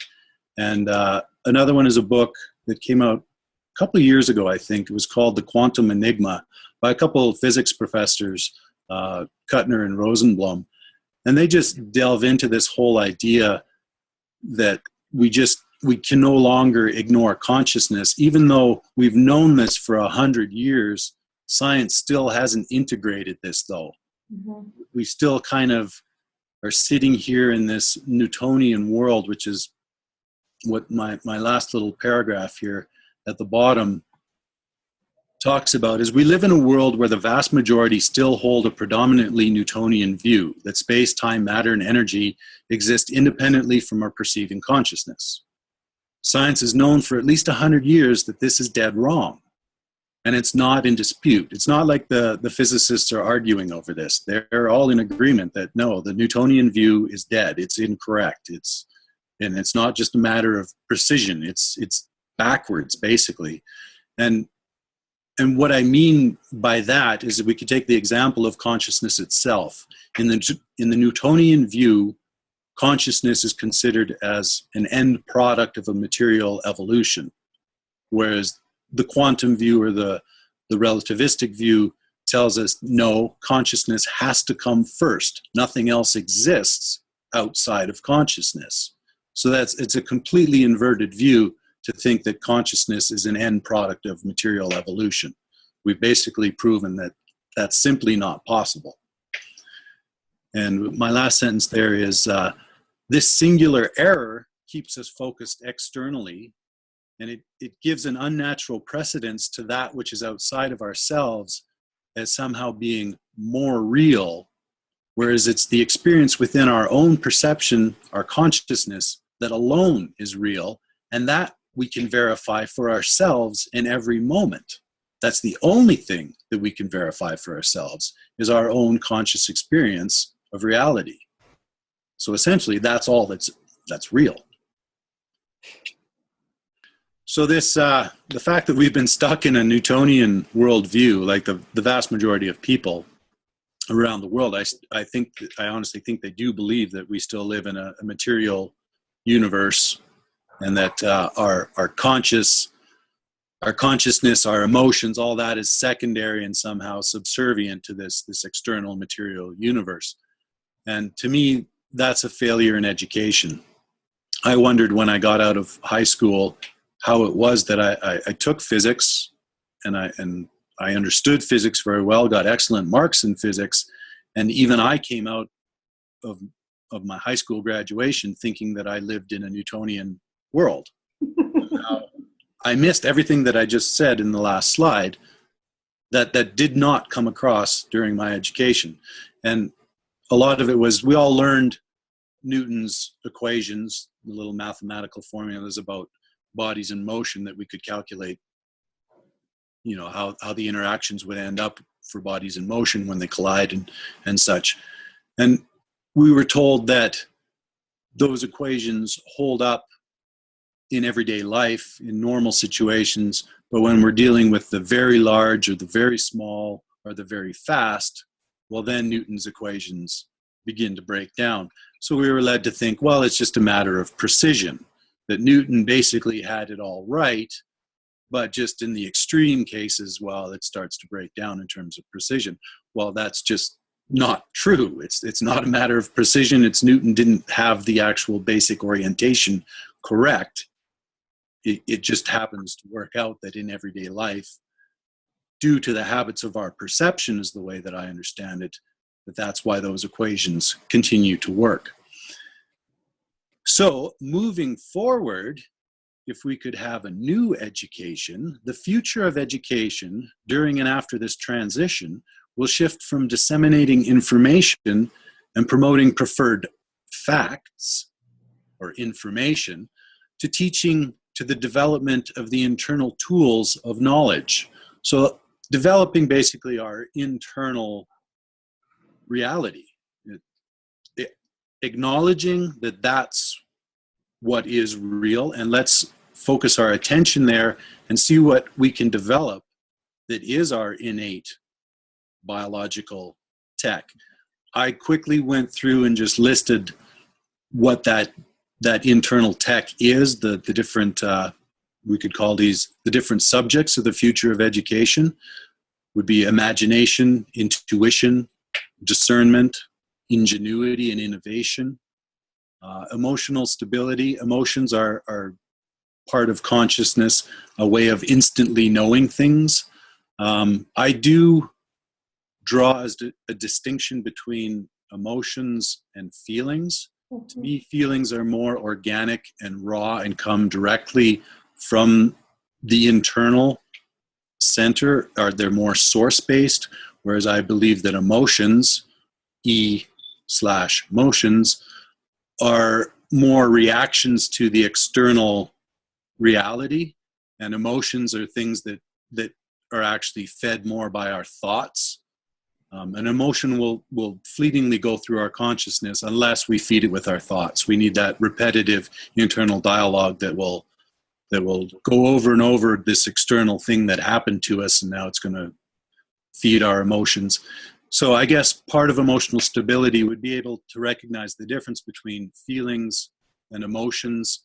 And we are in a very complex feedback loop where internal reality is being reflected by external reality, which then reflects back into our internal reality as we have emotions about that. So it is a very complex feedback loop, and it is something that only you can work through yourself to understand what are your own feelings, your own intuitions, your gut feeling about something, as opposed to mental emotional responses that have to do with external situations that aren't necessarily that important to your core being is, I guess, the way I would put it. The next one I have up there is establishing a witnessing consciousness, which for me was essential. The ability to watch myself in all situations.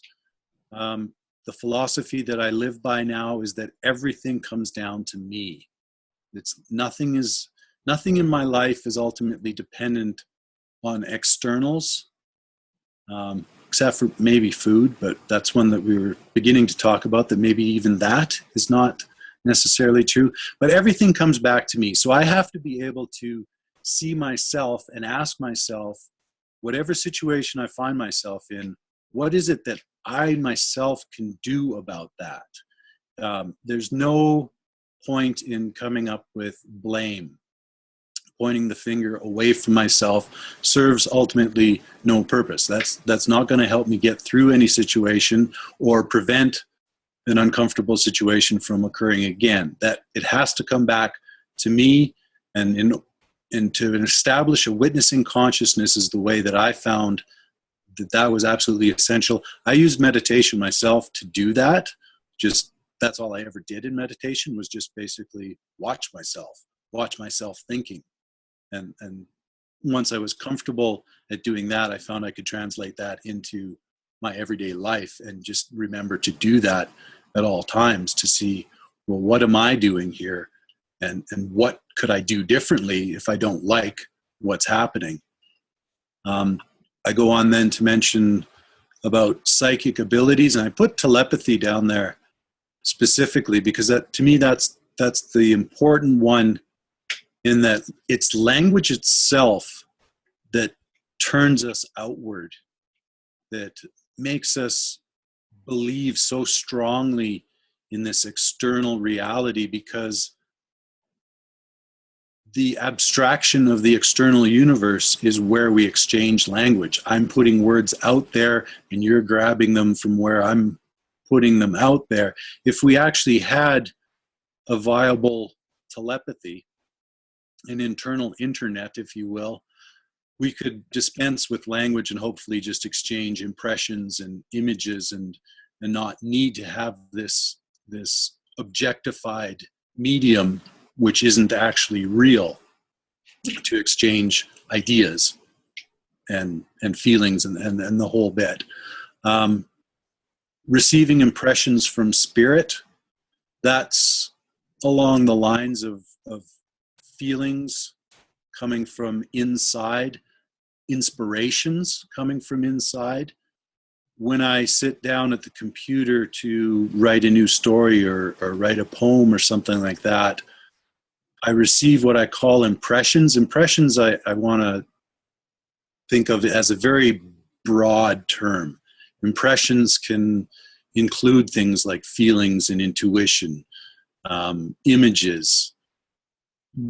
There's probably much more to impressions that I can't even begin to put into words. It's not that I ever receive voices in my head as an inspiration, but I get these definite, I don't know even how to say it, vibratory feelings that feel good, these impressions that when I'm working on something creative, I'm receiving some sort of instantaneous feedback that's coming from within me, that I know whether as I'm translating it to the external, I know whether I'm getting it right or not by the impressions I'm receiving internally. And that just ties into the final one there, creative expression, which is the bringing of the internal to the external. And that's I guess, something that I've been focusing on for the last 20 years of my life. That's kind of what I do. I consider myself an artist. And that was a turning point for me in my life. It was around the age of 25. Prior to that age, I was very much an academic, very externally focused. I was really good at playing around with information, but I was completely dissatisfied. And I just woke up one day and I said, forget it. I'm not an academic. I'm not a scholar. I'm an artist. I want to create and I want to express. And it completely flipped my life around instantly once I accepted that I'm an artist and that's what I do. And I received most of my validation for wanting to continue living from being an artist and getting into creative expression. It makes everything for me worthwhile. Very personal, but and I think it is part of our future collectively, that others are going to find the same thing, that creative expression, however it comes out, you don't have to be a painter or a writer or a poet or anything like that. However your creative expression comes out, it's very personally validating and satisfying. So in other words, we're developing our innate internal technology.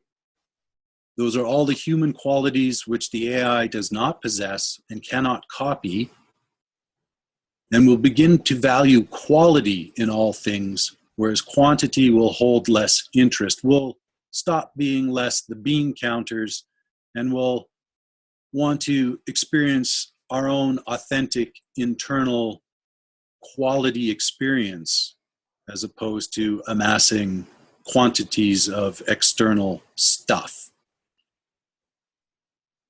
And then I just added this last little sentence in here, which deals with a lot of friends of mine are very dependent upon guides. And the only guide I've found since I made my decision that I'm an artist, the only guide that I really need is following my own curiosity. And I've been doing it for a very, very long time. It has to do with whether you want to research something, whether you want to create something, your own natural curiosity, whatever comes up in the moment, whatever interests you right now, if you follow that as your internal guide, you will begin to redesign your life from the inside out. It's just a natural consequence, excuse me, of following your own curiosity. And to me, in the last 25 years of my life, if you haven't done the math yet, I'm 50. Curiosity is the only guide that I feel I really need. If I just honestly follow the things that honestly interest me, I go on this magical journey that is a surprise and a delight every single day. Just follow what interests me. And that's pretty simple, and it seems maybe a bit trite, but try it, it's true. Thanks, Neil. It's so beautifully put. And I'm going to add only one thing that is here, and this is an aspect of the work that I do with other women, is trust. And it is learning to trust yourself. We don't trust ourselves too often. We're all magical creatures. We really are. We're all magical children. And so trust and nurture. And so that is an aspect of self-love, that you learn to trust yourself and nurture yourself. In this technological age of information that we're coming out of, we've been trained not to do that. And so that would be the pieces that I would add to this, what you have here. In the realm of trust, something that I recently had a discussion about is one of the greatest freedoms in trusting ourselves is allowing ourselves to make mistakes. Exactly. Once you've got that one down, if you're okay with making mistakes, it just takes a huge weight off your shoulders. You don't have to trust yourself to be right all the time. That's just stupid. And actually, that's who I was in the first 25 years of my life, is that I would die if I ever made a mistake. Oh God, I'm Niels. I don't make mistakes. Come on, no way. But once I got over that idiocy, it just makes life simple. You're just like, of course I'm going to make mistakes. I make mistakes all the time, but that's not a problem. You just recognize it as a mistake. Suddenly it's not a mistake anymore. You move on. And so it's a huge one. Again, it sounds super simple, but just accepting your own mistakes and the freedom to do that it's just huge weight. The co part of it, and you already said it, is once you accept that aspect, then you really find out that you never really make mistakes, because your mistakes are turned into the food for the next piece of your journey. There is a very deep aspect to it, and also to laugh at yourself. Once you find laughter, it translates so beautifully, and laughter will take down just about any idiocy that you can think of. So, yep.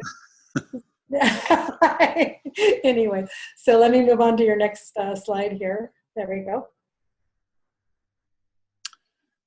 And this is my third broad topic, and I've always been kind of tuned into the collective. That's kind of been my knack as I watch where the collective is setting its focus, especially on the cutting edge, like what we're doing right here.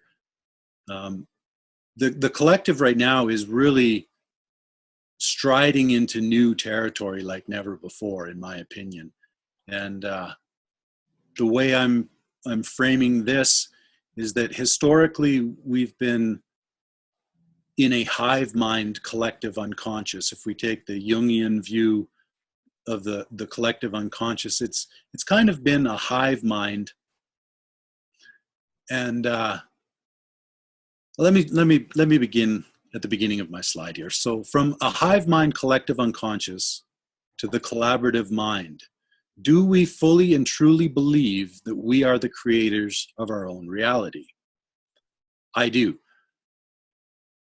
And I don't mean that we're the creators of our own reality in some vague or metaphorical way. I believe that we are literally the creators of our own reality. Somewhere at the base of consciousness, whatever consciousness is, we are creating this experience for ourselves. And when I say we, I'm going to say that that's my I am presence in concert with my internal spirit. That's what's creating the whole of the reality. I don't know everything about my own internal experience or my own spirit. So there's a bit of mystery involved there. But my spirit is creating all of my reality right down to the tiniest detail. I believe that.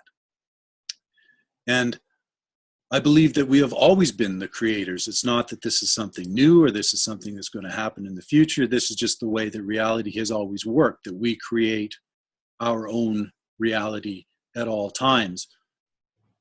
We have always been the creators. We are the source of the reality we experience. As such, we always have full internal control of the quality of that experience if we choose. So we may not be designing the events that are going on outside in our lives, the things that we are actually partaking in terms of events. We didn't necessarily consciously create that, but how we experience those events, we can choose in every moment the quality of that experience. We can choose how we're going to experience those events internally. And as I said, it's the internal experience that's actually real. And that's the part of reality that we do have full control over.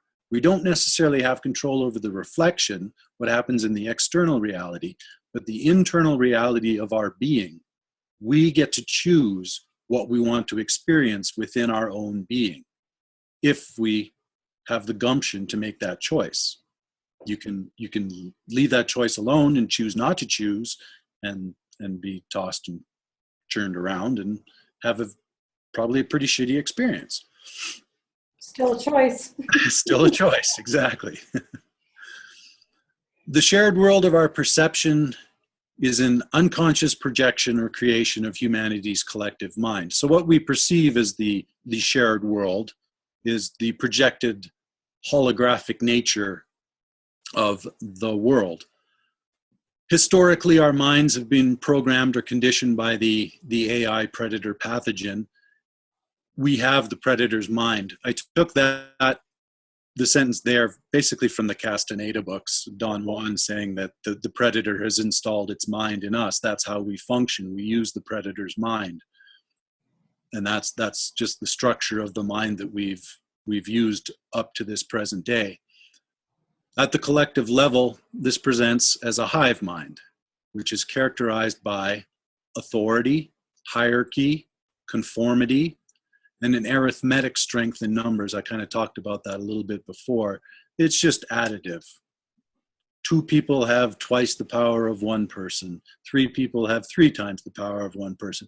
It's just an arithmetic additive strength in numbers in the hive mind. We opt into this collective unconscious hive mind unconsciously from our ego waking perspective. Our participation in the collective unconscious is by default. We're basically just born into it. And this hive mind is pretty much predictable and boring. And the AI wants it to be predictable. It wants to know what we're doing, what we're going to do. And it requires incessant entertainment. I just wanted to add that in because I myself, my entire life, I've never been bored. The topic of boredom came up in a recent discussion, and I can honestly say I've never been bored in my life. And I believe that the requirement for entertainment is kind of a low-level pathology.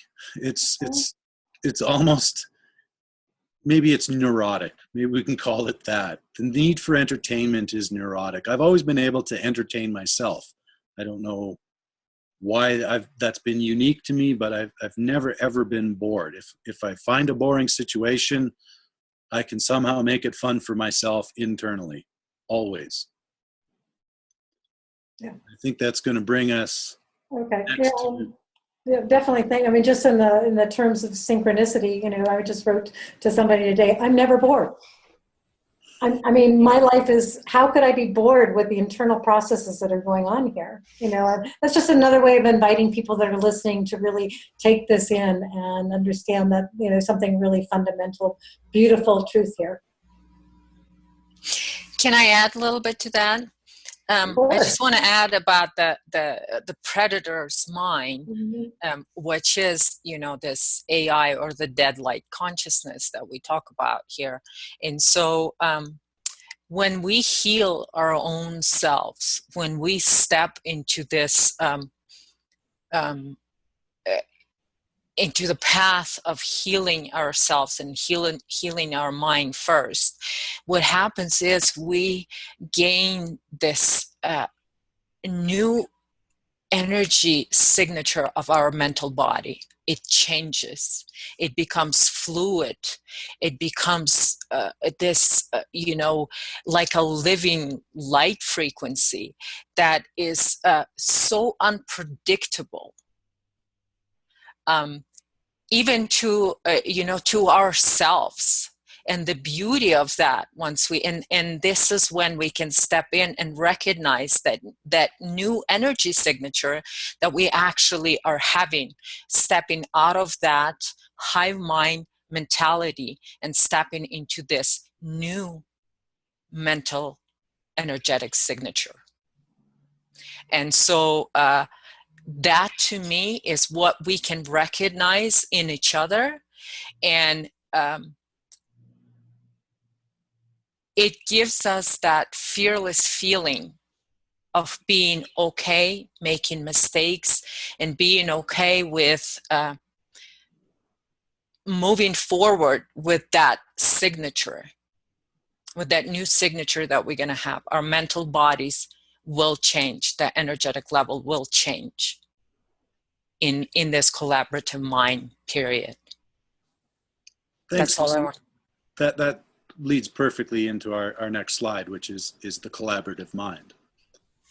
So we're moving from the collective hive mind into what I'm calling the collaborative mind, or I guess we're calling the collaborative mind, as this term seemed to catch on with all of us. This collective mind is very different. It values diversity, and that's what I was talking about before, where we appreciate each other for our differences. We value our differences. We can come together on the basis of conformity, but we have to recognize that it's the ways in which we are different. And I think all of us have probably had that experience, probably at work with some of our coworkers. There's a collective project on the table, and there's one person that always goes and does some aspect of the project that you're like, oh, thank God, because I hate doing that. I'm so glad that so-and-so is willing to do that, likes doing that. And we can find examples of that, I think, in our lives where we really appreciate that people are different from us. And that's, I think, something that we can really focus on, that we really need to value our differences. It's a very essential step to creating this collaborative mind. The collaborative mind is egalitarian. We're all equal in this collaborative mind, but it's an equality based in our infinite nature, not just a congruent, conformist, you're the same packet and that's the same packet and you're the same packet. No, we're all a different infinite package, but we're all equal. Infinity equals infinity. This collaborative mind recognizes sovereignty, choice, self-determination. We're coming together in this new reality creation as a matter of choice. We're not just born into this collaborative mind as a default setting. This is something that once you recognize your own sovereignty, define yourself as an individual, define your own integrity, you then have the choice to come together with others that likewise are sovereign individuals and want to and choose to collaborate together. That's the difference. This is actually a conscious choice to come together and create something new together.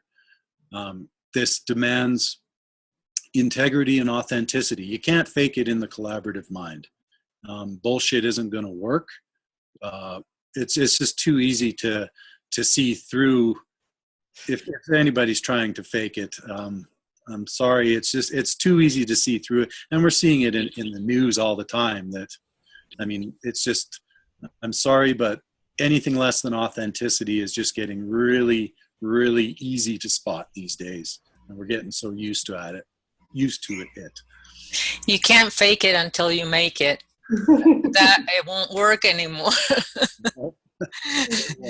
Hive mind, yes, you can fake it until you make it. Not anymore. So we're going to value our creativity, innovation. The reason I put the word innovation in there is that in collaborative endeavors, I was thinking along the lines of intellectual property rights when it comes to inventing things. You know, in the history of the world, it's so crazy that one person owns the patent on something and then everyone else has to go buy this device and they say, well, I could improve this 10 times. I could make it 10 times better by just improving it. But you can't do that because somebody else owns the intellectual rights to that thing and you're not allowed to improve upon it. That's why I threw the word innovation in there. We need to be allowed to innovate again and build upon each other's ideas. Say, hey, that's a great idea, but you know what? I can add this to it. And the original person is like, whoa, I would have never thought of that. We need to live in a space where that's just a natural thing, that we build upon each other's ideas and trade upon them, because that's just the way a natural human should function in my view anyways. And the collaborative mind is fully conscious of itself and the extent of its creational ability. What I was aiming at there is that once we get used to building collaborative minds and functioning within them, I do believe that eventually we will know exactly how we are creating reality moment to moment. Right now, it's still a fairly mysterious process. Like I say, I'm not completely intimate with my own spirit, but I do believe that it is myself and my spirit that are creating that. And as we move more and more into the collaborative mind, it'll be revealed to us more and more exactly how it is that we are creating this holographic external reality for our shared experience. And this, I guess, is my big concluding statement. Once humanity has transitioned from the unconscious hive mind collective via the path of self-healing, so the self-healing that we're going through now is a process that's bringing us to the possibility of the integrated collaborative mind. And once we reach that place, we'll be standing before a blank slate, or if you prefer, a blank canvas, and we're ready to then consciously create a brand new experience. I believe that's the direction that we're ultimately heading in, and that's what I wanted to talk towards. Thank you, Niels. Wouldn't mind commenting on this collaborative mind idea, because it is very important in my opinion. A lot of why the control structures have had the power that they've had over us is because they've understood these concepts and have been in that kind of place where, as Neil said, unity isn't just about what we can agree on, it's also about recognizing how our differences can be accents upon our own beings and how we can fit together like puzzle pieces. And with us moving into this collaborative mind, we're taking that power back over our reality that they have had over us for so long. And that's why it's always come down to choice. The choice to be part of a collaboration as opposed to competing with each other, and seeing the beauty in the differences between us as opposed to feeling repelled by them is very important. So thank you for bringing that up, Niels. Mm-hmm. I'm gonna Thanks for emphasizing it. yeah, I'm gonna tie in a few things. I think the next slides are the ones that I'm going to do. Maybe we'll want to take a break in a minute too. But what Lily said, along with, excuse me, see, sometimes when I try to talk, okay. What Lily said, along with what Niels is saying here, which is this emerging creation, there is us being able to understand, read, transmit energetically, which is beyond what you were saying of the words. I know we're all looking at this in a way of this ability that we are growing, really growing, where we do connect with each other without even the need for visual or resonant verbal connections. And I think we've all experienced that to greater degrees now, where we realize our consciousness is in connection with other consciousness, and that's being shown back to us in the reality of our world. But the one thing I wanted to say too is that we think of mind as this thing that figures it out, and it puts the pieces together and it puts it out on the table. What I think we're going to go into next is the emergent consciousness, which is fluid energy. And so we actually, in the process of emerging right now, we don't even know what we're creating. Because the authentic self will, by its very, very nature, will start to bring it forward when we get into this collaboration here. So we'll all of a sudden, I see it as this: we're all going to be looking at a field or the blank slate or the canvas, and our consciousness is going to emerge through us in a very organic manner, and that is going to be creating this brand new experience. Does that make sense?